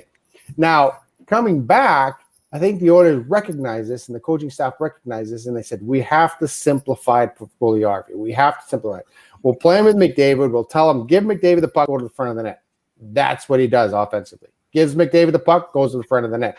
He goes and uses that big body. He'll fish pucks out of the corner, and you watch him. He'll fish pucks out of the corner, and the first thing he does, where's Connor McDavid? Where's Connor McDavid? I'm giving Connor McDavid the puck. And that's what they told him to do. And they said, go to the net, kid, find yourself some space in the ice, and Connor McDavid will find you. And he's finding success in that regard. And then when it comes to his own zone, he says, when you get back in your own zone, just go to the front of the net. And when you're at the front of the net, if someone else is standing beside you, then go cover your wing. They'll tell you where to go. And you see how they simplified the game for him. And now he's just playing. He doesn't have to think about what he has to do or where he has to go. And he's got a great shot, and he's got pretty good offensive instincts. But when you're playing with Connor McDavid, you say to him, just give him the puck. And which is what I would do if I was playing with Connor McDavid. Give him the puck, go to the front of the net, find a spot. And he's got a great shot, and that's how he's been successful. And the Oilers have found that formula with Jesse Puljujarvi. They're not trying to confuse him with, you go into coaches' rooms sometimes, and you go into even minor hockey rooms, and you watch the coaches, and they go, oh, okay, F1 goes here, F2 goes here, and then the kids are just completely confused. And I think that was a situation with Puljujarvi. It just, there's too much information, coach. Just let me go out there and play my game, and that's what they're doing. Give the puck to McDavid, find open space, and shoot the puck. And I think that's why he's having success. Just go to the net, stick on the ice, and you'll get some goals. And I think good on the Oilers for recognizing that, sometimes you really have to simplify games for players. You can't fit a round peg in a square hole, as they say. You have to simplify. You have to look at the player, and then you have to kind of put the game plan around him. And at first, McDavid didn't want to play with him because Puljujarvi didn't know what to do. He didn't know what to go. McDavid would have the puck, and Puljujarvi would be nowhere around. And then he was so concerned about his defensive responsibilities. Lots of times he'd be halfway back playing defense when the Oilers were in the offensive zone because they thought they were going to lose the puck. So that's what's going on with Puljujarvi now. Also, it's funny because he came here, he lived here for 3 years, didn't speak a word of English. He goes back to Finland to learn English, which is the funny part. So he comes back, and now he knows how to speak English, which is hilarious. 2 years in Finland, he learned how to speak English. And so he comes back. Now he can communicate with his team. He can be more, his personality is showing, and guys can communicate with him. Like when he was first here, he was a loner, never went anywhere with the team, never went out with the guys. And I think that one of the funniest things was when Connor McDavid turned 21, it happened that they turned 21 in Las Vegas, and they had a day off day. I don't know if the league planned it that way, if the Oilers planned it that way. Anyway, they had a huge party for Connor McDavid in Las Vegas to turn 21. They rented out a casino or a ballroom, and they had half the team there. The only guy that wasn't at that party was Puljujarvi because he was 20, and he couldn't go. He was too young. So on the flight back, there was like one guy on the plane. It was Jesse Puljujarvi because he couldn't. And I think that's kind of the situation where he was kind of alienated from the rest of his team. But now the guys love him. His personality is coming out. He can communicate with the team. He's just matured a little bit. And he's a completely different player that they had when they drafted him early on. And I think that's really showing. And there's a lot of bright things. And you look at Puljujarvi now, and who would have thought he'd have more goals than Laine, he'd have more goals than Dubois, right now he's looking like the best player out of that draft when it was a pretty deep draft. Derek Van Diest of Post Media is our guest on the Illegal Curve Hockey Show Saturday morning. We're talking about the Oilers and the Jets. The Jets leading the series 2-0. Game 3 goes tomorrow night. Game 4 goes Monday night. Derek, we've talked about the Jets' depth throughout the course of this program, and you play Game 1 without Pierre-Luc Dubois and Nikolai Ehlers, and you get Dubois back. Ehlers is, doesn't play Game 2. There's a thought that he could play Game 3. What do the Oilers have in terms of their depth? If they needed to call on someone to come into this lineup to give them a little bit of a jump, do they have that player? Do they have someone who can kind of come in and kind of maybe kickstart things for them when, so they're not solely reliable on Connor McDavid and Leon Draisaitl? They have Tyler Ennis. That's basically the only guy I can think of that can come in and make an impact is Tyler Ennis, because Kyle Turris has been awful this year. If they want to pull McLeod out of the lineup, the rookie out of the lineup, they could insert Kyle Turris, but he hasn't provided anything. Devin Shore is not a guy that's going to score for you. He's kind of a grinder, checker guy. He's a guy that could come in here. I think if the Oilers were struggling defensively, if they were giving up a lot of shots and a lot of chances, I think they would bring in Devin Shore because he's a pretty responsible player defensively. But outside of Tyler Ennis, who's not the same player that he was when he was in Buffalo, he's just kind of a shell of himself. He's a guy that has some speed, that can kind of help generate some offense on your lower third and fourth lines. But that's it. They have one guy, and there's a reason Ryan McLeod's in the lineup as a rookie that's played a handful of games. They brought him up late in the season. They said, hey, let's see what he can do. Turns out he's got some pretty good speed. He's got some pretty good offensive instincts. Okay, you're starting Game 1 of the playoffs. And I think that's an indication of how weak they are when it comes to their depth. They don't have much. That's it. And I think the only move that they can make is inserting Tyler Ennis into the lineup and hoping that somehow, some way, he finds a spark and he provides a spark and he helps the Oilers offensively, because they need some offense from their bottom lineup. And you guys were talking about James Neal. James Neal he doesn't have it anymore, and he's had such a tough year. He battled COVID. He got off to a late start. And as we know, as we get older, it's tougher to get back in shape as you get older. And I remember talking to veteran hockey players, and they would always say to me, you have to stay in shape because at our age, it's so tough to get back in shape. And I remember talking to a lot of guys in their late 30s and saying, that's the key, is trying to stay in shape. And then when you get sick and then you get out of that hockey shape, it takes you a long, long, long time to get back in that hockey shape. And I think that's what we're seeing with James Neal right now. He's not the same player that he was before. And I think James Neal is still effective for the Oilers on the power play. But outside of that, he's not very effective. And it's funny because there's a formula in the playoffs where a lot of teams say the top two lines will cancel each other out. And it depends on what the third and fourth line bring you. Your third and fourth line have to outplay their third and fourth line, and that's what's going to get you in the next round of the series.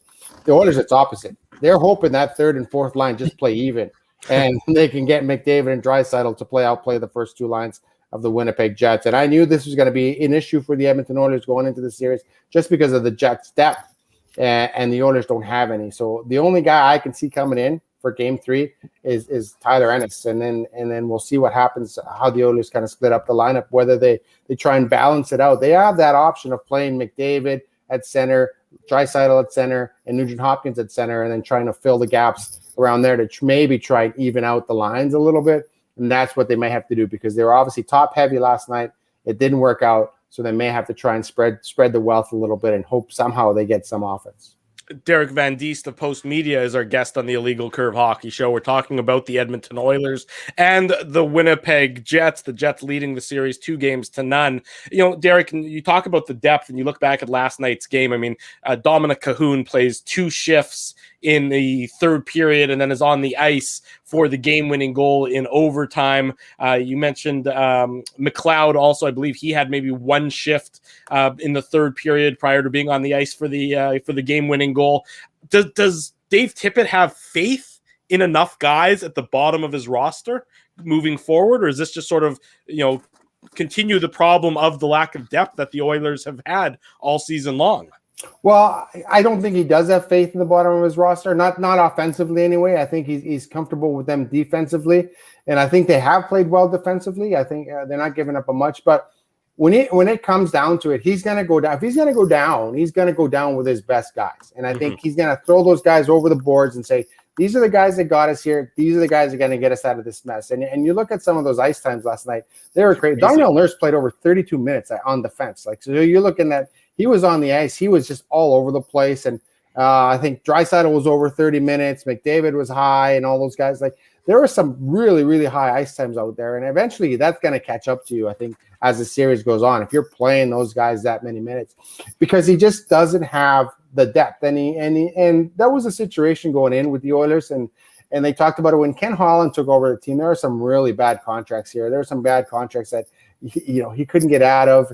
And you look at a guy like Zach Kassian, who 3 years ago or 4 years ago in 2017 was a monster in the playoffs, and he was running around hitting everybody. Everyone was intimidated of him. He was scoring goals. He was just a huge, huge part of that 2017 playoff run, and he was rewarded for it. You got a big contract for it because they thought this guy is a playoff player. Through 2 games, we've barely even noticed him, and I think he's obviously been hurt. It's funny because they were always talking about Cassian's got to bring that physical play, that physical play to the Oilers lineup. He's their big physical guy, and early on he wasn't doing that, and they basically sat him down and said, "Hey, why do you think you're here? You're here to hit guys. You're here to punish guys. You're here to get in fights." And Kassian said, "Okay." He got in a fight, broke his hand. He was out for a brief portion of the year. Then they came back and said, "Listen, you got to be that physical force, Took a run at Shea Weber, and he hurt his knee. So he was out for another bit. So he's never been able to get any traction. And now in the playoffs, you can tell that he's a little tentative. He wants to get that going, but sometimes it's not there for whatever reason. And the 2 times he tried it this year, he got hurt. So maybe there's a little trepidation in the back that he goes and runs a guy. And now you're in a situation where they're not calling a lot of penalties, and power plays have become so huge. I think the Jets only have 2 penalties in one power play in the whole series. So you don't want to take a stupid penalty and give the Jets a chance on the power play, and especially when the games are so tight. So now, it's really tough. They need a guy like Zach Kassian to get going, to fire up, to get some energy, and he's just not getting it done right now. So the bottom half of that lineup is a problem. It's always going to be a problem because it's basically filled with $1 million players. Ken Holland was like, I got $1 million. Who wants to come play with the Oilers? Okay, Gaetan Haas, here you go. You know, who else we got? Nygaard, here's $1 million. Come play with us. Tourist, we'll give you $1 million. Come play with us. Kind of throwing a lot of stuff against the wall, hoping something would stick, and nothing has on that bottom half of that lineup.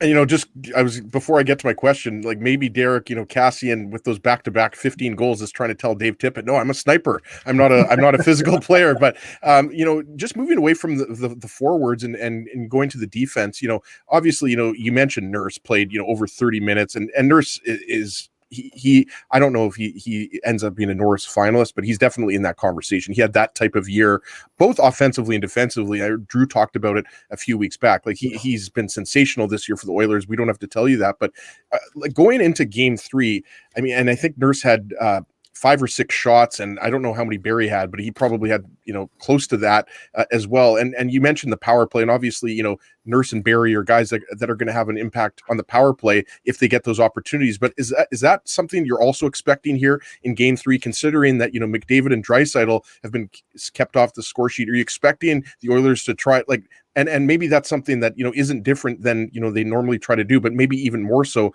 considering Game 3 is a must win, that they're going to continue to activate specifically Nurse and Barry and, you know, try to get those guys going in terms of, you know, getting some goals here because you're, like we talked about, you know, you're just not getting goals from anybody right now in the lineup except for Pulley-Harvey. Yeah, no, they do. And those guys have been very active offensively, and Barry's an offensive guy. He doesn't give you much defensively. You're really going to, like, he struggles in his own end sometimes, so it's really tough. And we talked about that a little bit with Dave Tippett and Darnell Nurse, is the fact that because the Jets are collapsing so much in front of their net, they're collapsing 3 or 4 guys in front of the net. The guys on the blue line are going to get that opportunity to get the puck. They are going to get that opportunity. And the funny thing is that Nurse and Barry are kind of the same like Pulley-Harvey in the sense that they get the puck at the blue line, they're looking for McDavid. Where's Connor McDavid? Let's look for McDavid. This is not a team that shoots the puck and goes to get it in the dirty areas. This is not a team built that way. But they have to do that in the playoffs. Like, the goals that come in the regular season are a lot different than the ones that come in the playoffs. In the playoffs, you've got to get your shots through for one. And that's something that the Oilers have struggled with. And Barry's got a bomb. But if that bomb doesn't help, if it goes off a guy's shin pad and going back the other way. And I think that's one of the things that the Oilers are worried about. Nurse is a little better of getting his shots through, but he doesn't have the bomb that Barry does. But these guys, it's going to be constant. These guys have to jump into the rush a bit more. They have to kind of create a bit more. And to be honest, a game where it goes back and forth, I think benefits the Oilers. And I think they know that.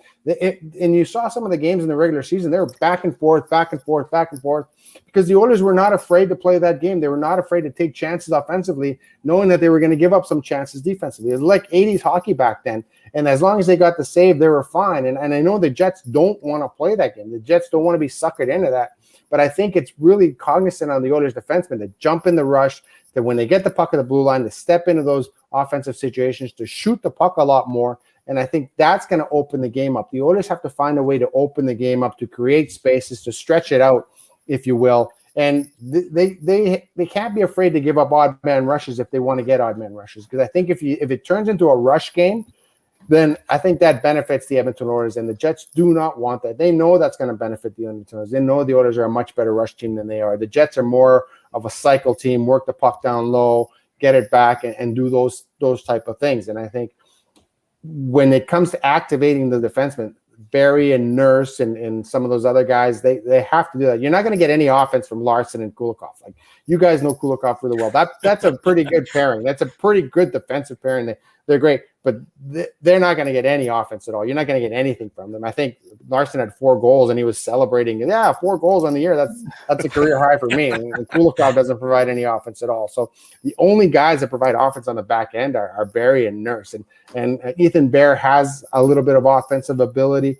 So they have 3 guys that have a little bit of offensive ability, but that's about it.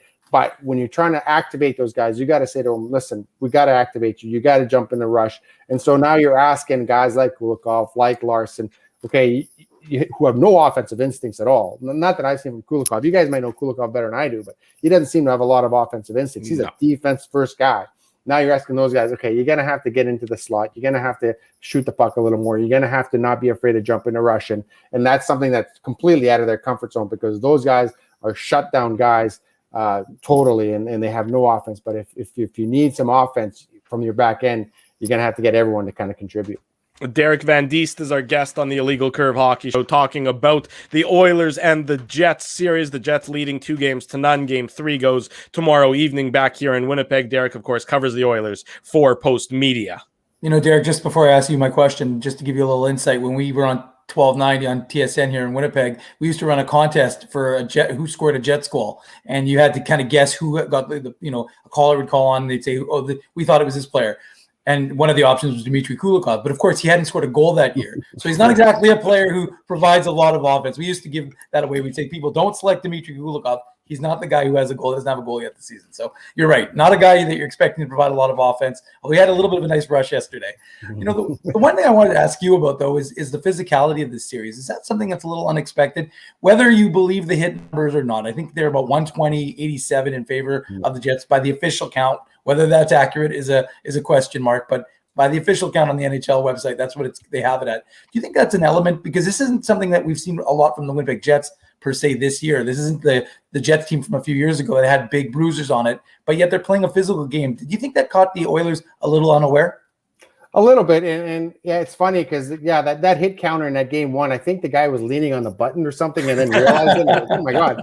Because the hits were like bang bang. Like if you breathe by a guy, they were counting that as a hit. I think both coaches got a chuckle out of that. They looked at the hit numbers, go, really? That's surprising to me. But it's funny because this Canadian division, this All North division, is not a black and blue bruiser division. It's not. It's a division built on skill and speed. And it's interesting because when the Oilers played in the Pacific Division, when you had the Kings and San Jose and Anaheim, they were heavy teams that you had to go in there and you were going to pay the price to go in there. So the Oilers in 2017 kind of built themselves a heavy team. They had Patrick Maroon. They had guys like that. They had Cassian going. So they had big, heavy guys. They had Lucic. So they built that big, heavy team. And then they went away from that. So they got rid of Lucic. They got rid of Maroon. They got rid of some of their bigger, heavier guys. Because in this division, it's not a big, heavy division. But like I said, I love the fact the Jets are so playoff experienced that they know what it takes to win the playoffs. And they know that, say, smaller guys, you got to throw your body around. You got to make hits. You got to finish the play. You got to finish everything off. Every little thing. Finishing off a hit is a huge thing in the playoffs, and they understand that and they see that. And I think the Oilers are starting to realize that. They're going, oh my God, in the regular season, guys would peel off and they wouldn't finish their checks on me. They just peel off and let me go. Now I got to fight through checks. I got to get hit. I got guys grabbing at me when I'm trying to skate down the ice, and that's what happens in the playoffs. And I think the Oilers have to realize that. Regular season hockey is a lot different than playoff hockey. And you look at the teams that are successful in the playoffs, are teams that are strong and heavy and really make you pay the price and try to wear you down. And I think the Jets realize that. And I think they have the advantages because they do have those 3 lines and those 4 lines that they can roll. And they can go out there and say, open the gates, just keep rolling, because there's, like you said, there's not a lot of drop-off in those lines, whereas the Oilers have huge drop-off between their first, second, and third lines. There's a huge gap. Especially if they play Draisaitl and McDavid together, there's a big gap between line number 1 and line number 2, and then there's an even bigger drop between line number 3. And so if I'm a third and fourth line guy, it's like, I'm going to bring some physicality to this, but then I can't take a penalty. Like I can't do something stupid. And I think that really is playing a part in this. And their most physical guy is Josh Archibald, who's like 5'11", 100 little ball of hate. Pounds. He's a little guy. And then you have Kyler Yamamoto, who's kind of like that water bug that just get out of my, like he's in there and he's trying to be physical. You can't have 5'7" guys being physical. Like that's not going to work for you. You need the bigger guys to be physical. And I think the Oilers have to realize that, but they're just so terrified of taking a penalty. They're so terrified of going out there and not contributing in a sense that, okay, it's addition by subtraction. I can't take a penalty. If I go out there and it's an even shift and I come off 45 seconds and we're 0-0, that's a good shift for your third and fourth line. And you need more than that. And you have to provide more than that. And the Jets, they figured it out. They're being physical. They're being hard on McDavid and Draisaitl. And those guys knew it was coming because the Canadians played them that way. The Leafs played them that way. And the Jets, to an extent, played them that way during the regular season. So they know that they're going to get hooked and held and grabbed and interfered with, and they have to fight through that, and they're trying their best to fight through that. But they don't have guys on their end doing the same thing to the Jets' top guys. Like, I don't see anyone grabbing Wheeler. I don't see anyone grabbing Scheifele. I don't see anyone doing that to those guys. And the Oilers have to do that. If the referees are going to say, hey, you guys settle it, we're staying out of it. Like, Mark Jonette never calls a penalty. Like, I don't know what he does out there. Like, there was 5 penalties last night. Jonette didn't call any of them. Like, Jonette's out for a skate. And I think it's funny because we were talking about this last night. Does this guy ever call a penalty? Like, if things happen right in front of him and the guy 200 feet away is calling a penalty. And Jonette's kind of like he's out for a Sunday skate. Unless you decapitate a guy, I'm not calling a penalty. And I think that's one of the situations there is that you kind of have to, okay, if they're letting stuff go, then you have to use that leverage. And so as long as they stay consistent, I think that's one of the issues as well with the officiating in this league is they'll let guys wrestle each other in the corner. They come out and then they'll call a chintzy hook or a chintzy whatever slash or something like that. So I think that's kind of an issue as well. But yeah, the Oilers do have to get into that playoff mode. And one of the issues as well is that the Oilers don't have a lot of playoff experience. It's one thing to have regular season experience. When you get into the wars, if you haven't been there, the only way you can do it is like gain experiences by being there. And the Oilers haven't been there. This is only their 3rd playoff appearance since 2006. Like, that's a long time to be out of the playoffs. That's a long time to be really a bad hockey club. And people are talking about, well, they got playoff experience last year. I don't consider the play-in a playoff experience, and they were out in 4 games. They before people even settled in for the playoffs, they were already out of it. So I think that's a big issue right now is the Jets' playoff experience is really coming through. Derek Van Diest covers the Edmonton Oilers for Post Media. Derek, appreciate your time, appreciate your insight. This was a great appearance. Thanks so much for joining us this morning on the Illegal Curve Hockey Show. No problem, guys. Thanks for having me on. Take care, Derek. There he goes. That was some great insight into the Edmonton Oilers, the Jets' opponent. Of course, Game 3 goes tomorrow night. Game 4 goes Monday night. Post-game shows right back here on our YouTube channel after each and every Winnipeg Jets playoff game and prior to that regular season game. Let's take a break. When we come back, much more on the Jets and the Oilers. We'll look around at all of the playoff series. Seth Rorabaugh, our good friend from Pittsburgh, going to join us as well. Much more to come. It's a Saturday morning. You literally are not allowed out of your house. So stay with us. We're live on the Illegal Curve Hockey Show on YouTube and all of our social media platforms. Keeping Winnipeg laughing for over 30 years. Rumors, Canada's longest-running comedy club, bringing you the biggest laughs from the best comedians on the planet. Jerry Seinfeld, Chris Rock, Jon Stewart, Dennis Miller, Brad Garrett, the greats, and all the up-and-comers too. When was the last time you laughed out loud? Make it a great night out with friends or book your office or birthday party. Even a fundraising event at Rumors. Get all the details and dates on upcoming shows at rumorscomedyclub.com. Hey, Drew. Ezzy, whoa, what a smile! Yeah, I got my crowns done at Linden Market Dental Center, and they whiten my teeth. I see. They're so bright that every time I smile, they go, "We have hockey tonight. Do you have a mouth guard to protect those pearly whites?" "I sure do."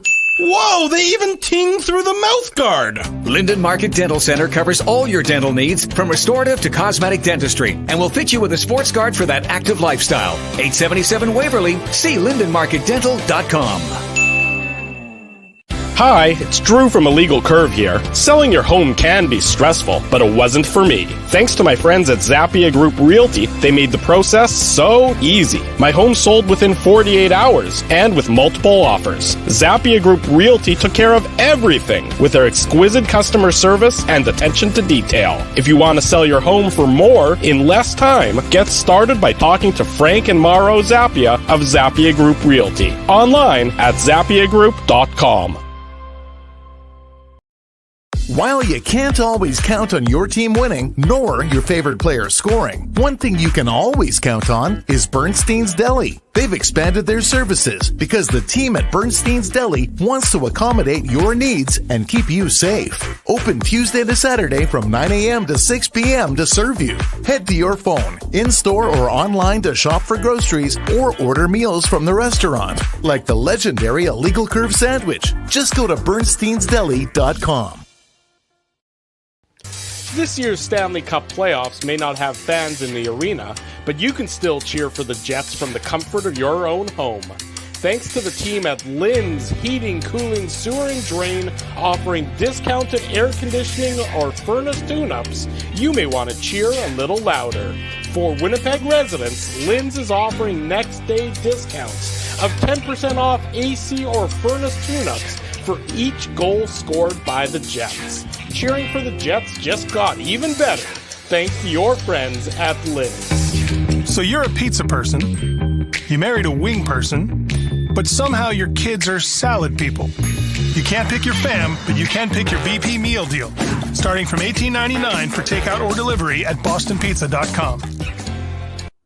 We are back with the Illegal Curve Hockey Show Saturday morning, 10 minutes before the top of the hour. Nice to see so many of you joining us on a rainy Saturday here in Winnipeg. This segment of the show brought to you by Bernstein's Deli, official deli of Illegal Curve Hockey and home of the Illegal Curve Sandwich, located in the Corden Village Mall. Bernstein's Deli has been Winnipeg's deli destination for over 30 years. For more information, find them on Facebook or at bernsteinsdeli.com. Our friends at Bernstein's taking some time right now to do some renovations to the restaurant. Going to be back better than ever before as soon as those renovations are done. Hopefully in time, aligned with the end of this Code Red experience that we seem to be trapped in a Groundhog Day of. So our friends at Bernstein's, they have sandwiches and salads still available, everything in their freezer section and their soups, and certainly is a good day for soup given the weather. Check them out at bernsteinsdeli.com. Gentlemen, I thought Derek Van Diest was a great guest there, really insightful into the Oilers, and I thought he was forthcoming and honest about the team's struggles in that their off-season plan was basically, here's $1 million to anybody who's willing to take our $1 million, and let's see what they can hit on that. Whereas the Jets, with their bottom, their fourth line had a similar approach. Trevor Lewis on the PTO, that was a child that was just emerging from behind Ezzy's head there. Trevor Lewis, that was my half-naked son, Ruben. There you go. I mean, at least you're not. At least you're still fully clothed, as far as we know. So that should be that would. He just wants to be a part of the show, boys. Like, he knows we're hot right now. We've been on, a few times in the last 24 hours, and he wanted to, chime in. He's just amazed that the Jets continue to shut down McDavid and Draisaitl. He's just I'll tell you what. I've seen some of your insights. I'm sure that a toddler really can't do any worse than some of the gibberish that comes out of your mouth on a regular basis. I just thought, this Oilers team right now, it really is their lack of depth that is causing problems for them, because the strategy all along for the Jets was obvious. It was going to be do what you can to try and neutralize McDavid and Draisaitl.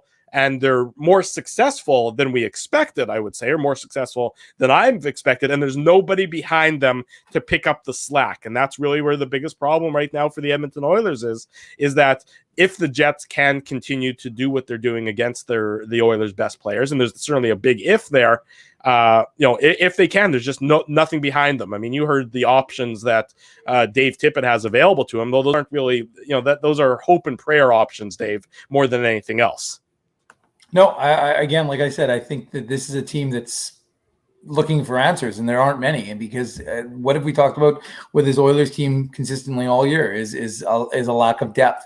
Mike Smith's been excellent. I mean, we're not gonna, you can't really malign what he's done for this Oilers team throughout the course of this year. He's got a 943 save percentage in these playoffs. Pardon me, 946 save percentage. So you can't say it's goaltending. He's given up 3 goals at 5-on-5. He can't score. I mean, he probably could score because he's got an excellent shot. We know how well he is at making the outlet pass. We saw it last night. But the truth is, he's not going to be able to score goals for you. But he's been excellent in keeping the puck out of the net, which is all you can ask for from your goaltender. And at the end of the day, what does it come down to? It comes down to the depth. And so we've seen the depth from the Jets. We've seen a commitment to defense from the Jets. The Oilers don't have an answer. Again, putting Draisaitl and McDavid together wasn't the answer. Mm-hmm. Keeping them separated doesn't seem to be the answer, because the Jets have managed to, if you offload that, if you really do remove that quote nuclear option from the Oilers, doesn't that allow the Jets to really keep things even more mitigated than they were before? Because at least when you have those two on, there's the potential for explosivity. But if you don't, I mean, I'm looking at this Jets team, and I keep saying it, and I'm a bit of a broken record here. We might need a new analogy to bring it into the 2021 year that we are in. Maybe a broken, what would it be, as a broken HDMI cable? Yeah, we a broken, yeah, exactly, a broken HDMI cable. But it's just, it doesn't seem like the Jets have fallen off in any of their play from any of the lines from a defensive perspective. So I think, and again, the big key for us was, what was that top line of the Winnipeg Jets going to do? When you see what they've done, it's hard to figure out how the Oilers are going to overcome this when Connor Hellebuck is playing the way he's playing and the Jets defensively are playing the way they're playing. That's actually a funny one as well. Frank obviously saying they should have kept them apart, but also in the chat from Mal Paris saying you're a corrupt MP3 file instead of a broken record. That's pretty funny there as well in the chat. So good on you there, Mal Paris, for pulling up that one. Let me ask you guys this question, though. What about Derek's suggestion? What do you think about his suggestion of maybe the Oilers go, instead of loading up a top line, or instead of even playing Draisaitl on the wing on a second line or whatever, what happens if they go, up the middle? Instead, you go with McDavid, Draisaitl, Ryan Nugent-Hopkins. Is that something that you could see Dave Tippett trying to, experiment with, again, to try and do something to impact the lineup? And maybe you go with your centerman being so strong, and it doesn't obviously it matters who your wingers are, but maybe that just helps your wingers as well, because it seems like right now, especially after going with that pairing up Draisaitl and McDavid together, I just think it was too early in the series for him having to do so for the course of a game. I thought it was a bit of a panicky move from the Oilers head coach. Yeah, well, you think it's panicky, Drew. I don't think it's panicky. I just think it's something he has to do, right? And we've seen it, like you see it a lot with those two, right? Like, and before Dave Tippett as well. But what it does, and we talked about this with Derek Van Diest, if you put McDavid and Draisaitl together, it allows the other team to it's an advantage to the Jets or any other team that's playing the Oilers, but obviously specifically in this case the Jets, because then you don't have a very dangerous second line, right? And so, going back to your question, Drew, about Nugent Hopkins up the middle, he's obviously, spent some time up the middle. He was a, natural center with the Red Deer Rebels, but most of this year he's been on the wing. I don't know how much exactly he's played up the middle, but I don't think it's a lot. But yeah, I mean, if you're Dave Tippett right now, and you're looking at your lineup and you're saying, okay, like the only goal we've scored comes from Jesse Puljujarvi. McDavid and Draisaitl are having a lot of trouble right now, and the credit goes to the Jets defense. But why not look at these different types of options? Because I think Derek mentioned this. Derek Van Diest, obviously, for those who weren't watching when he was on of Post Media, he's saying Tyler Ennis. I mean, this isn't the same guy that scored 20 goals for the Buffalo Sabres. No. Like, this is an older Tyler Ennis that maybe he comes in and you catch lightning in a bottle, right, Drew? And he maybe has a good game and scores a goal, but they're going to live and die by McDavid and Draisaitl, and to a lesser extent Ryan Nugent-Hopkins and Jesse Puljujarvi. But the big boys have to score. And so I wouldn't be shocked if he puts, Nugent Hopkins up the middle. But I think what's more likely is you see McDavid and Draisaitl split up. Maybe a guy like Alex Chason, that was one guy that's had some success against the Jets, Dave.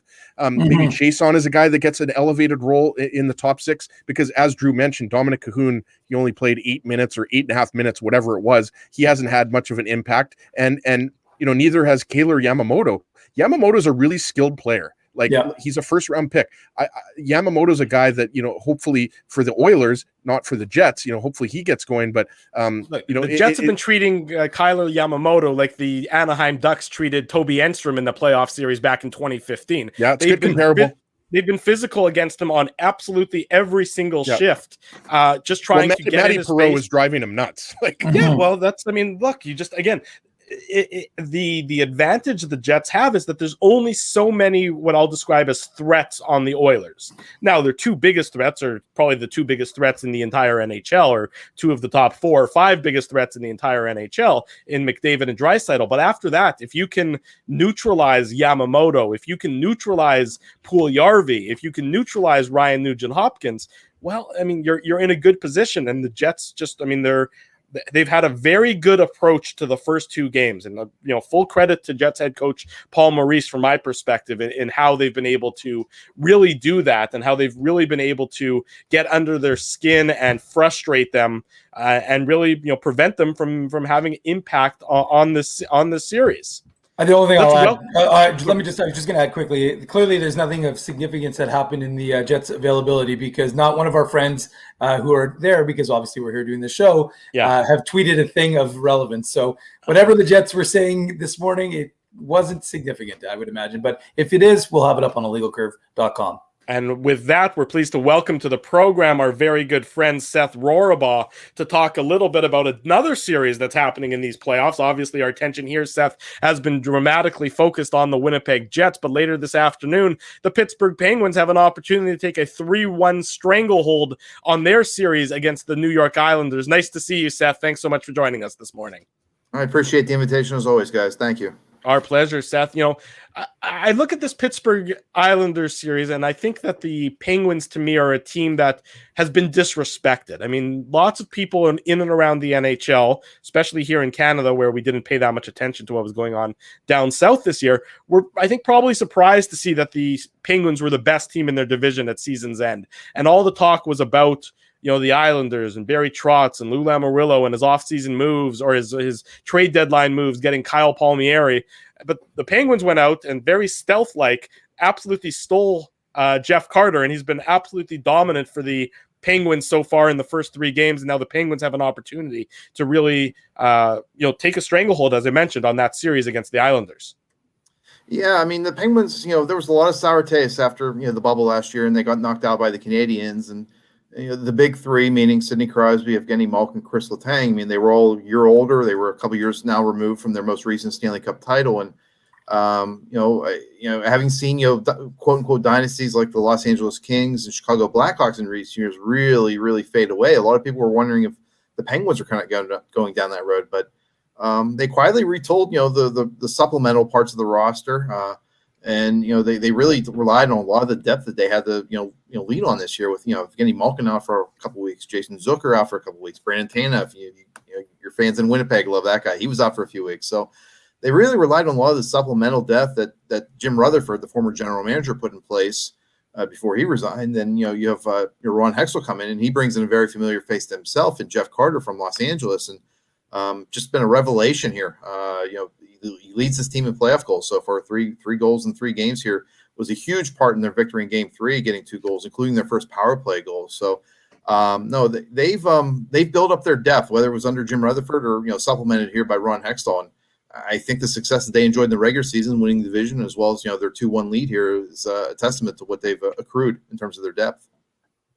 Seth, I texted you and I joked, like, Brandon Tanev scored the game winner in Game 3, so we were contractually obligated to get you on the show. A big part of that TLC line with Adam Lowry and Andrew Kopp going back to that 2018 West Final run for the Jets. But I mean, just how important has Tanev been? Because when Tanev signed, going back a couple of years, with the Penguins, it was kind of like, okay, they gave him a lot of money and they gave him a lot of years, but he's banging and crashing, and he's obviously contributing with goals as well. So just how big has he been? Obviously Sidney Crosby, Jeff Carter, Evgeny Malkin, Jake Gensel. I mean, these are the guys that are obviously expected to carry the load offensively. But Tanev has had a great series so far.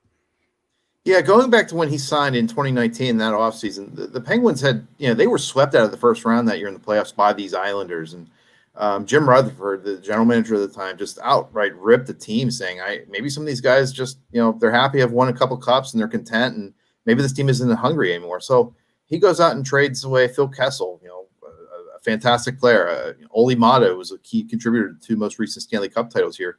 Clears their salary cap space so he can go out and sign Brandon Tanev. And in terms of establishing a hunger and drive and desire and all those kind of intangible things, Brandon Tanev's delivered on that tenfold. And I think you're starting to see it really manifest itself even more here in these playoffs. He had the breakaway, I think, in Game 2 where he crashed into the net, and Matt Martin, who's a pretty tough customer, cross-checks him to the ice afterwards, even though he's injured himself. Brandon Tanev kind of pops right up and starts getting in Scott Mayfield's face with the Islanders, who's only about 6'5", 220, whereas Tanev's 6 foot 180. He's not backing down at all. So Oddly enough, though, I don't know how much you guys saw of Game 3. I mean, that third period in Game 3 just devolved into pure chaos. I mean, there was one point all 5 players on the ice from both teams were thrown in the penalty box. There were penalties up and down the ice. There were about 5 goals, back and forth there. And Zach Aston-Reese, Brandon Tan, one of Brandon's current line mates, he was saying, how did you keep? We were asking him, how are you guys keeping calm? And he said, Tanev, of all people, was the one telling them, stay composed, stay with it. Don't get goaded into things. Meanwhile, Brandon Tanev looks like an axe murderer sometimes. But no, I mean he's never going to be a guy that's 20 goals, 50 points, whatever. But he brings so much to this team intangibly, and he ends up getting the game-winning goal in Game 3 here with a deflection late in things here. So. Again, they brought Brandon Tanev in for a lot of reasons, and I think he's met those expectations or supplied what they've wanted him tenfold. Seth Rohrbaugh is a guest on the Illegal Curve Hockey Show. Seth covers the Pittsburgh Penguins for the Pittsburgh Tribune Review. Penguins up 2-2 against the New York Islanders in their first-round playoff matchup. Game 4 goes in about 3 hours' time later this afternoon as the Penguins look to take a 3-1 lead. Seth, one of the most probably unexpected trades was the Penguins acquiring Jeff Carter, and he's just looked like a completely revitalized player with the Penguins. I was looking back at his numbers: 9 goals in his 14 regular season games, hit 8 and 40 with the Kings. Has he just looked like a reborn player? And what has he said in terms of being in Pittsburgh and that fit within that system? Yeah, he has looked like a reborn player. It's almost kind of a classic case. You're on a bad team, you're not going anywhere. You go to a team that has a chance to win, do some damage, and you get that adrenaline boost. And the one thing that they've done differently with him is, for the most of the part in Los Angeles here, he played right wing. You wonder at 36, 37, I forget what the age is exactly right now, but whatever age is, does he have the wheels to still play center and handle some of the back checking duties, the defensive responsibilities? But they slotted him over to center, particularly because Evgeny Malkin was still out with a right knee injury, so they kind of needed someone there to kind of pivot their second line for the time being. But he's just fitted right in, and I always certainly realized Jeff Carter was a pretty adept goal scorer, but having not really seen him on a day-to-day basis, I never realized how good a shooter he is. When some of these goals he scores, particularly say in Game 3 here the other night.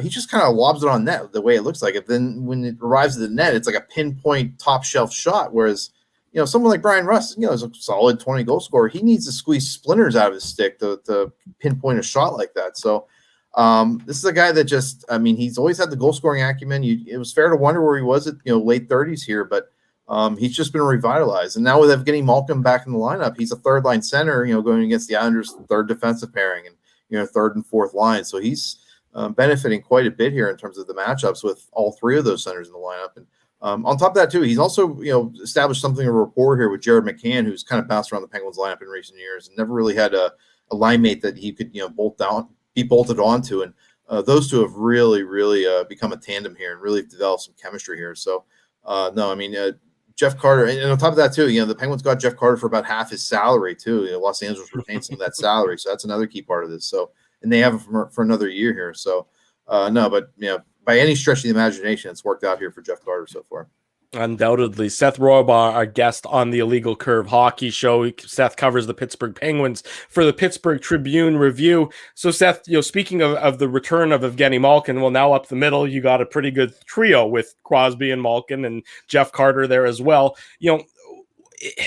Are the Penguins sort of, did they enter these playoffs, and I sort of alluded to this off the start of the interview, did they enter these playoffs maybe being looked over?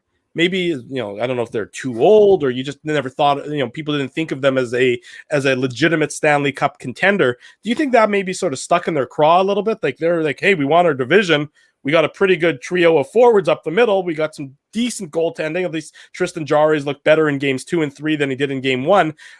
Are the Penguins maybe sort of, using that nobody believed in us, cliche to maybe fuel some of their drive in the first round so far? I think for the most part, they tend to, they call it the outside noise. They tend to tune it out, whether it's good, bad, or indifferent. And I'm sure there's some guys out there that are well aware that they've been disrespected. I can tell you probably Chris Letang maybe feels that a lot of times on an individual basis. But I think for the most part, they don't necessarily use that stuff as their main motivation. I just think, they just want to win. They want to add another Stanley Cup banner there. Evgeny Malkin's talked about this for himself personally. If they can win another Stanley Cup here, he would be the first Russian player to have 4 Stanley Cup rings. For him individually, that means something. Sidney Crosby's just a hockey geek, a hockey nut. He just wants to win and compete and everything. So, and when you have Sidney Crosby kind of establishing that type of tone for you, everyone else on the roster, the other 19 players on the lineup sheet, have to follow suit. So, as far as them being disrespected, again, going back to what happened with them last year in the bubble, there were a lot of fair questions as far as, what this team had left, what this group had left. And even moving forward here, I mean, you have a new general manager in place. Letang and Malkin have 1 year left on their contract going into next year. You have an expansion draft, the salary cap's flat. So there's a lot of factors that might come into play in terms of some portions of this group being broken up here, just based on the reality of everything, whether they win the Stanley Cup or they get knocked out here in the first round. So I think there's motivation just in the fact that it's almost kind of like a last dance situation, going back to the Chicago Bulls documentary from ESPN this past year. The time's kind of running out here for these big 3 guys. And if you want to include guys like Brian Dumoulin and Jake Gensel and some others into that group as well, but change is going to happen here at some point. So I think these guys just want to try to maximize what time they have left, no matter how much is left, in trying to, win another cup here. Is he frozen? Sorry, boys. My internet's a little choppy out here in rural Manitoba. But Seth, it's not very good here in Uniondale, New York, by the way. Didn't hear that one, but hopefully you guys can hear me loud and clear, and more importantly, hopefully Seth can hear this question. But just wanted to ask you quickly about Mike Matheson and the impact he's had on this defense, because obviously Letang and Dumoulin, that's your top pair. But for me, Matheson has really solidified that top 4 for the Pens. Yeah, absolutely. And I would tag in Cody Ceci there as well. In fact, I would say Cody Ceci's probably been their 3rd most consistent defenseman over the course of the season. But Ceci and Matheson as a pairing have been fantastic. Classic case with Pittsburgh. They always try to bring in reclamation projects, particularly on defense. And they've had success with guys like Justin Schultz and Ian Cole and things like that, and some failures with guys like Jack Johnson. But these 2 reclamation projects have been fantastic. The Matheson trade was not popular at the time because they dealt away Patrick Hornquist, who was a big part of the 2 Stanley Cup titles here in recent years, and was a very popular player. His nickname was Horny, so I don't know how you ever can be more popular than something like that. But Mike Matheson, early parts of the season, he looked kind of lost. There wasn't really a true training camp. He dealt with a bit of an injury early season. So he kind of looked lost a little bit, but once he got a little bit more acclimated, started working with Todd Reardon, the assistant coach here who oversees the defenseman, started figuring out, just looks so smooth and so natural in this defense. A guy who was never afraid to kind of take chances, go up ice, use his skating speed, which is a big part of how the Penguins want to play, getting the puck up through the neutral zone to the forwards with speed. He was a natural fit with that as soon as he got a little bit more acclimated. Had a little bit of a setback late in the season. He took a clearing play from Tristan Jarry right in the face, and suffered some kind of facial injury and missed the last 5 or 6 games of the regular season, and kind of looked a little iffy in game 1, just coming back to the lineup. But again, with him and Cody Ceci, they've really have given this team a really, really reliable second pairing, and it's allowed them to move Marcus Pettersson and John Marino, 2 younger guys, down to the 3rd pairing. Whereas last year, Jack Johnson and Justin Schultz, for whatever reason, just did not work out for him. And I thought those 2 were a big reason why they lost to Montreal in that qualifying round in the bubble. But they're just a much deeper team on defense, and Mike Matheson is a major part of that.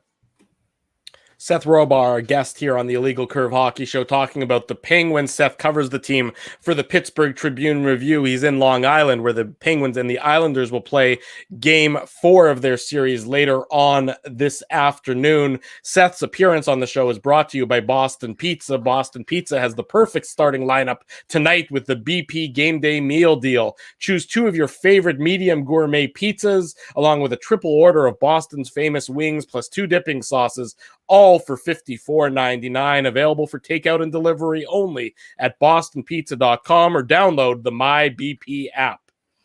Seth, I've been a big fan of yours for many, many years, going back to the empty netter days, which is, something that we here at illegalcurve.com remember. Of course, that connectivity between us. But I'm telling you, it's not because of you. It just happens that I happen to be wearing a Pirates hat. So it's not because of your appearance.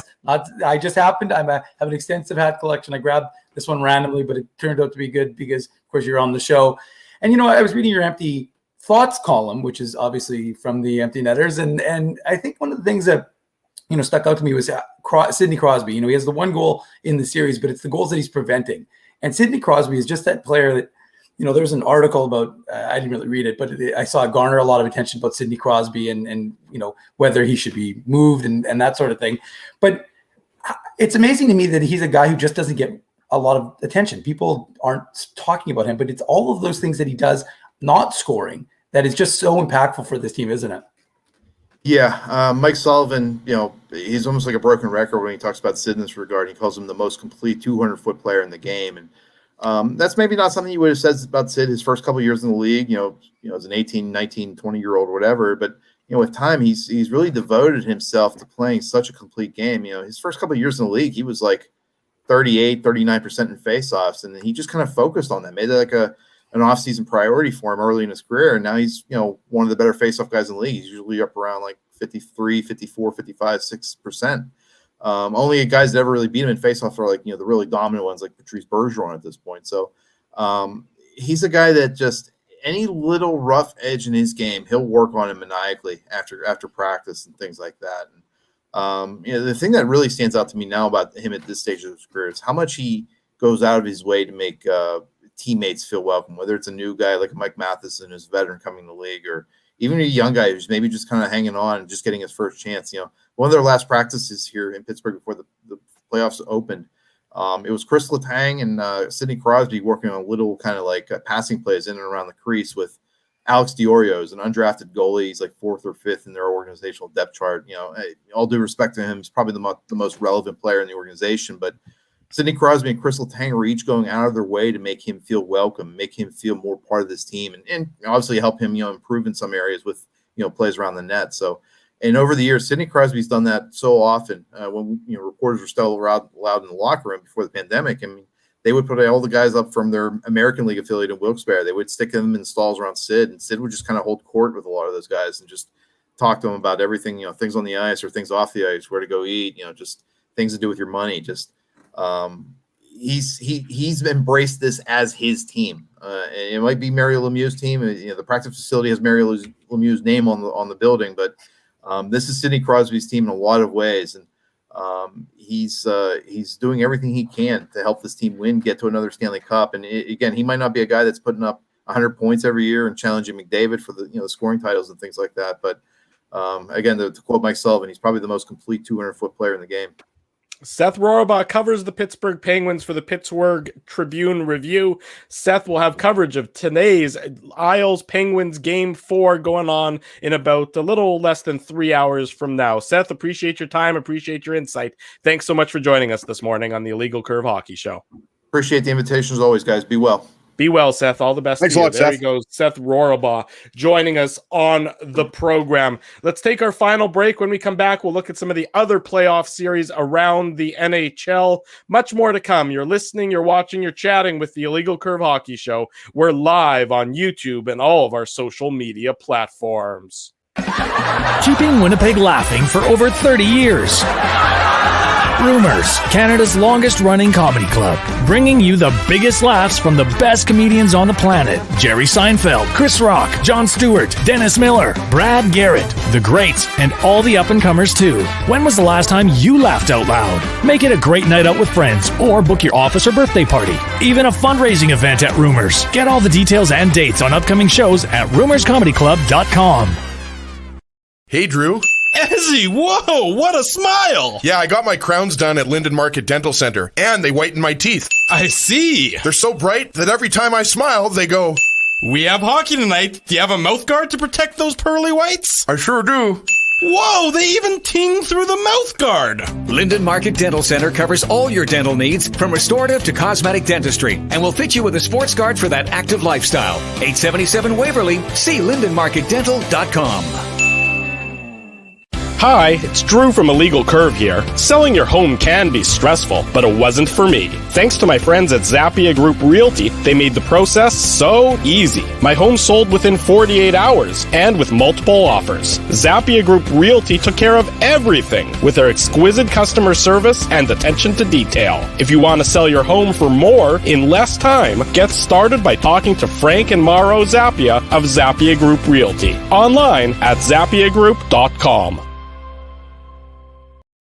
While you can't always count on your team winning, nor your favorite player scoring, one thing you can always count on is Bernstein's Deli. They've expanded their services because the team at Bernstein's Deli wants to accommodate your needs and keep you safe. Open Tuesday to Saturday from 9 a.m. to 6 p.m. to serve you. Head to your phone, in-store or online to shop for groceries or order meals from the restaurant, like the legendary Illegal Curve sandwich. Just go to bernsteinsdeli.com. This year's Stanley Cup playoffs may not have fans in the arena, but you can still cheer for the Jets from the comfort of your own home. Thanks to the team at Lynn's Heating, Cooling, Sewer and Drain, offering discounted air conditioning or furnace tune-ups, you may want to cheer a little louder. For Winnipeg residents, Lynn's is offering next-day discounts of 10% off AC or furnace tune-ups for each goal scored by the Jets. Cheering for the Jets just got even better thanks to your friends at Lynn's. So you're a pizza person, you married a wing person, but somehow your kids are salad people. You can't pick your fam, but you can pick your BP meal deal. Starting from $18.99 for takeout or delivery at bosspizza.com. Welcome back to the Illegal Curve Hockey Show Saturday morning.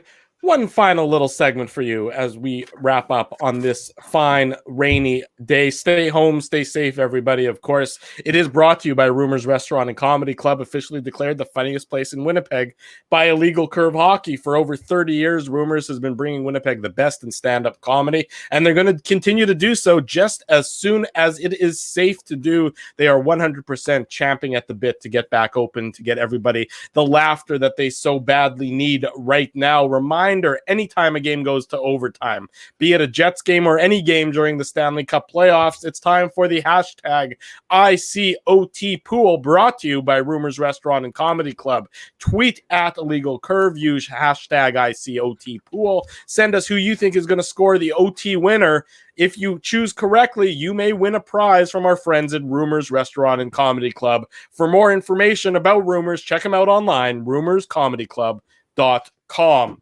Gentlemen, let's talk about some of the other series that have been taking place so far. Let's start with Montreal and Toronto. Game 2 goes later on tonight. The Habs winning Game 1 in a dramatic fashion, but all the talk after Game 1 was about the horrendous incident involving John Tavares, and we're thrilled to hear that, as bad as it looked on Thursday night, it sounds like the injuries are, I'm not going to say mild because he has a concussion. There's nothing ever mild about a concussion, but that they are as best as you could have hoped for. Just a frightening moment, one of the scariest moments you're ever going to see in an on-ice incident.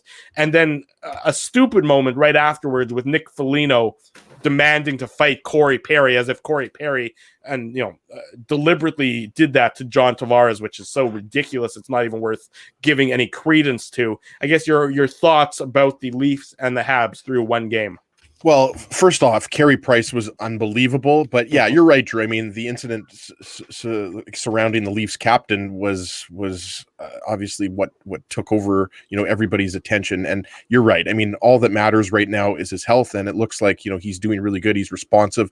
And you mentioned, scary incident. Sheldon Keefe said after the game, because of the fact that there weren't any fans in the stand. Like, we know, guys, when something like that happens, it's going to be quiet in a building with 18,000 fans. But when there's no fans and it's even more quiet, Keefe said that it was just absolutely, horrific. So good to know that Tavares is healthy, and he's obviously not going to be back in the lineup. We mentioned Alex Galchenyuk is going to replace him on that second line. It looks like Nick Foligno, by the way, is going to play up the middle, guys, even though he's mainly been a winger this season and throughout his NHL career. So Nick Foligno is going to play with William Nylander and Alex Galchenyuk on that second line. So the Leafs are going to be desperate to win tonight, but just overall, a really impressive performance by the Canadians. Like we've talked about, Paul Byron's a guy that I've always liked. He was on waivers not once, but twice this year, right? And he's kind of been more of that, depth player. So, it goes back to what we were talking about, Dave, with the Jets and Oilers series, right? Like Dominic Toninato, Tucker Pullman, throw Paul Byron in there. He's a guy that, could have easily been claimed by another team. So just really impressive, and we'll see what happens here tonight, but there's a lot of pressure on this Leafs team. Like we know, first place in the North Division, we know that they have so many high priced star players on their team, so there's going to be extra motivation for them with John Tavares out of the lineup to win game 2 here. But I think going into the series, a lot of people were picking the Leafs to sweep the Habs. Obviously that's not going to happen here, but first time that these teams have played in decades, and game 2 should be absolutely amazing tonight. But other players are going to have to step up, and one of those players is going to be Nick Foligno, now playing in that second line center role in place of Tavares. Yeah, and look, this is a Montreal team that we thought similar to the Jets were being overlooked by a lot of the pundits who were picking the Leafs, not necessarily, like as he says, either to sweep them or to win 5, maybe 6 games. But I when you have a guy like Carey Price who is a world-class goaltender, even if he hasn't been all-world this season, and you have a team, Josh Anderson's a player I really like. I think he's, he looked, remember that game against the Jets when Montreal was in town, and I remember thinking to myself, like, this guy's a beast. And he got hurt, I think, in the first period left, and the Jets ended up winning the game. But when he was in the lineup, he looked really good, like physical. He looked like a force, looked like a player who's a lot to handle. Kind of looked like a guy who you'd want to have in the playoffs. Yeah. So I would agree with that. So, and you've got a guy like Brendan Gallagher, who we've talked about it with our good friend Mark Dumont, who's such a lifeblood of this Montreal team and drags guys into the fight. Well, you're going to want to have guys dragged into the fight. Yeah, I agree. I thought that Corey Perry, nobody's going to pretend like Corey Perry's a clean player and he deserves the benefit of the doubt. But in this instance, you have to give him the benefit of the doubt. There was no malintent there. And so for him to have to fight, and Nick Foligno's like, well, he's my captain. It's like, he's been your captain for 10 minutes. Yeah. And if you're, look, like I said, I think it's stupid when guys have to answer for clean hits. If you want to make a guy answer for a dirty hit, I've got no issue with that. If Corey Perry takes a run at your guy and he takes out his knee, takes him out, in the head, whatever he does, if it's dirty, then you can make Corey Perry answer. And I have zero issues with that. But when Corey Perry clearly didn't do anything that was with intent, and it's just unfortunate, and then he has to go for it. Like, what is the value? I don't see it. And Foligno, Dave, sorry to cut you off. I was going to say Foligno did say after the game, that he didn't see the replay, and basically all he saw was John Tavares. Well, and it's possible, Drew, but I agree with you. I agree with you. They have you're right. pads on the bench, and they have a jumbotron above them. And maybe the jumbotron didn't show the play, but I can assure you, I imagine it wouldn't have. It probably was a meaningless fight. Meaningless fight, and I don't think. I think most people agree that Corey, like it was one of those freak accidents, guys. Like It's like one of those things, like you slipping on ice outside, right? Like honestly, like it was one of those things, like you don't anticipate it. Corey, and it was so awkward the way he fell. And at the end of the day, like it doesn't matter when somebody gets injured like that in any sport. It's that player's health, that athlete's health that matters. So like let's focus on what's most important here. Health is more important than hockey. Like at the end of the day, hockey is a sport. We all love it. We cover it. We follow these teams religiously. But John Tavares is being stretchered out. What happened? And when he tried to get up and he fell back down, that all of a sudden, we're all human beings, right? Like all this other stuff is just noise. All that matters is that hopefully he's able to come back in the series. I don't know if that's going to happen. No, he's got a sprain, so he's got a concussion. It's going to be tough for them to win this series without him. I'll tell you that much. They came out earlier today while we were on air, and they said that he's, besides the concussion, which we already knew, he also sprained his MCL in a similar manner to Zach Hyman a few weeks ago. So, let's assume, and again, his health is foremost, hockey is secondary. He's at least out a couple of weeks because of the MCL injury, never mind the concussion. Exactly. So you're not going to see John Tavares during this series. Maybe if the Leafs go deep, Drew, but you're right, it's going to be weeks at a minimum, might be months. Yeah, exactly right. I mean, who knows when and if, and it really doesn't matter. I mean, in terms of like the whiplash effect. I mean, I go back to remember I think it was his rookie year, Jacob Trouba fell into the end boards relatively early in his rookie year, and he got stretchered off, and he was out of the Jets lineup for a good while with sort of neck injury, neck ligaments, and anything when you're talking about neck or spinal cord or anything like that, you obviously are erring on the side of caution way more than anything else. So it's a huge loss for the Leafs in terms of the on-ice performance. It's a huge loss in the dressing room. The guy is the captain of the team, but I mean, it's going to be very interesting to see how they bounce back tonight against the Montreal Canadiens, given especially that Carey Price now looks like, and you never know with Carey Price. Remember in the bubble last year against the Penguins, Carey Price was amazing. And so if that's the Carey Price that the Habs are going to get, and then that's the Carey Price the Leafs have to deal with, then it's a serious problem for them in that they're going to have to really overcome a lot of hardship to win this series. It's a much closer series than it looked like on paper when you factor in the return to health of the Habs and the injury to Tavares. So it'll be interesting to see what happens tonight in game 2 between those two teams. The other major headline incident in the playoffs so far was Nazem Kadri losing his mind again. It's amazing that this guy just cannot focus in the playoffs to stop hurting his team. He's gone for the next 8 games. That certainly looks like it'll be, with the Avalanche currently up 3-0 on the St. Louis Blues, assume that it's going to be 1 or 2 games left in this series and then a big chunk of the next series. Did Department of Player Safety get it right with the 8-game suspension for Kadri for his hit on Justin Falk?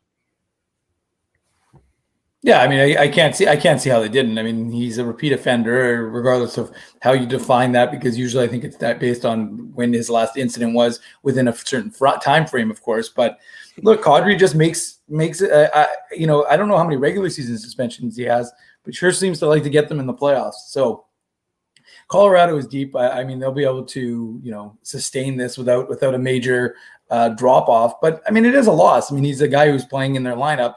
So he's not exactly a guy you didn't want to lose, of course, but he's got to be smart. This isn't the first time or the second time, right? This is, I don't know how many times Kadri's been suspended, but it feels like at least once a playoffs, he's doing something that gets him a call from player safety. We appreciate when guys can play on that line, but you got to be careful. You just can't take risks like that. And it's such an unnecessary contact that leaves Falk like on the ground and just immobile. And we talk about it like that's a situation where you expect you just don't expect the guys have to have more respect for each other. That's what these guys all talk about. Oh, we respect. Well, show a little more respect then, because to me that play by Kadri didn't show a lot of respect for his fellow NHLers. Exactly right. The other playoff series, as I mentioned, Colorado leading 3-0 on St. Louis, Vegas leading 2-1 on the Minnesota Wild. A big win for Vegas in St. Paul a couple nights ago to retake the series lead there. Going on right now, Florida looking to even up the series against the Tampa Bay Lightning. Nashville winning in double overtime last night to cut the Hurricanes lead to 2-1. Rod Brind'Amour. What a beauty goal from Matt Duchene. Wow. Yeah, beauty goal by Matt Duchene. If you read Rod Brind'Amour's comments post-game last night, very unhappy with the officiating and certainly was not shy about saying so. Might see a fine handed down to Rod the Bod of the Carolina Hurricanes. And Boston now with a commanding 3-1 lead over the Washington Capitals. They can put that series to bed tomorrow afternoon, which would be certainly a very quick dispatch of the Capitals during this first round of the playoffs. Final thoughts from you guys about the Winnipeg Jets before we wrap it up for this morning. And of course, remind everybody that all your latest Winnipeg Jets news is available on illegalcurve.com. So final thoughts from each of you about what you expect to see in game 3 tomorrow night between the Jets and the Oilers. Yeah, well, and before I give my thoughts on Jets and Oilers, I would expect that Panthers and Lightning game to go to overtime because 2 of the first 3 games have gone to overtime. So stay tuned for a possible third ICOT pool in that series. And shout out to Ontario's Ryan Lomberg, the unlikely hero, getting the overtime winner in Game 3 for the Panthers. But yeah, guys, I mean, the big storyline is going to continue to be, can the Jets continue to shut down Draisaitl and McDavid? But I also think, a big storyline, Dave, going into Game 3 and 4 has to be, what kind of impact is that back-to-back going to have at home, right? Because, I mean, that's not really as much of a home advantage as you would like if you're the Jets. You'd like to keep Edmonton in Winnipeg a little bit longer. And I'm not just talking about, whether, Mike Smith, plays back-to-back, because I think we all expect Hellbuck to play both games. And why wouldn't you, the way he's played, through the first 2 games, only allowing the 1 goal, but just like what kind of toll it's going to have. Like, are you going to have, Nikolai Ehlers, first of all, are you going to, see him in Game 3? Are you going to see him in Game 4, or preferably both? And are you going to see some other maybe lineup changes, just, considering that if Game 3 does go into overtime, or if it is one of those games that takes a physical toll, are you going to maybe see, a Jansen Harkins in the second game of the back-to-back? Are you going to see any moves, from the Oilers leading into Game 3? We talked about, Tyler Ennis. We talked about maybe Caleb Jones comes in the back end. I think it's more likely that you would see a move, and a player come in for the forward group for the Oilers. But the big storyline, in addition to that, is can the Jets win this Game 3 and make this a very short series? The pressure is a little bit more on the Jets, to get it done at home. We know they've struggled at home, especially towards the end of the season, but the Jets are clearly in the driver's seat, and it's going to be, it should be a really good game here in Game 3. But those are some of the storylines I'm looking at right now. But right now, the story really is how they've played defensively, how we've seen a team commitment to defense, and how well Connor Hellebuyck has been able to shut down the Oilers' big guns. David? It's hard to follow that up. I think Ezzy covered every base, so I'm not going to repeat the points simply just for the simple fact of repeating the points. Our friend Mark Sports Video in the chat, he asked me to give him a shout out. He put out a video to show some fans some of his thoughts on the last game. So if you want to go check that out, Mark Sports Video has a YouTube channel. You can go check out his channel and see some of his videos. Maybe drop a like if you like the show. We always appreciate it. Always helps us with our algorithm. So maybe drop a like, subscribe, ring that bell, do all those things that we need you to do that helps it going. We love the chat. We love to see it going. But no, everybody enjoy their rainy Saturday. We'll be back with you tomorrow. Exactly right. Tomorrow night, the post-game show, right around, assuming no overtime, maybe 9 o'clock, 9:15, with I think a 6:30, 6:40 scheduled start time, and then we'll be back much later on Monday night for the late night post-game show between. I'm still trying to figure out why Game 4. Sorry, Drew, I cut you off, but I'm still trying to figure out why it starts at 8:45. Like, why not 8:30? I don't get what the 8:45 start time is, but they're staggering it for television. That's all I can tell you. I'll be honest, I didn't know I'd ever heard of the channel FXX, but I was watching a hockey game on it last night. The overtime between the Predators and the Hurricanes was on FXX, and I have no idea what channel that was. I agree with you. I was tuning into FXX thinking I would see something else of more of the adult variety, but obviously there's hockey on there now. So there you go. Thankfully, nobody got to witness you tuning into that. Thanks, everybody, for joining us this Saturday morning on the Illegal Curve Hockey Show. I want to give a big shout out to our sponsors, Lynn's Heating, Cooling, Sewer, and Drain, our friends at Seagram's, Rumors Restaurant and Comedy Club, Linden Market Dental Center, Bernstein's Deli, Zappia Group Realty, and Boston Pizza. Support these fine local businesses because they support Illegal Curve Hockey. Big thanks to Ken Weeb, Derek Van Diest, and Seth Rorabaugh for joining us on the program. In case you missed any of it, it is available to watch immediately after on our YouTube channel. Of course, you can always subscribe and get the podcast version. That'll be on your device sometime in the next couple of hours. We'll get that posted in case you missed anything. Thanks so much to everybody for joining us. For Dave Minuk, for Ezra Ginsburg, I'm your host, Drew Mindell. If it's Saturday, it's the Illegal Curve Hockey Show, live on YouTube and all of our social media platforms.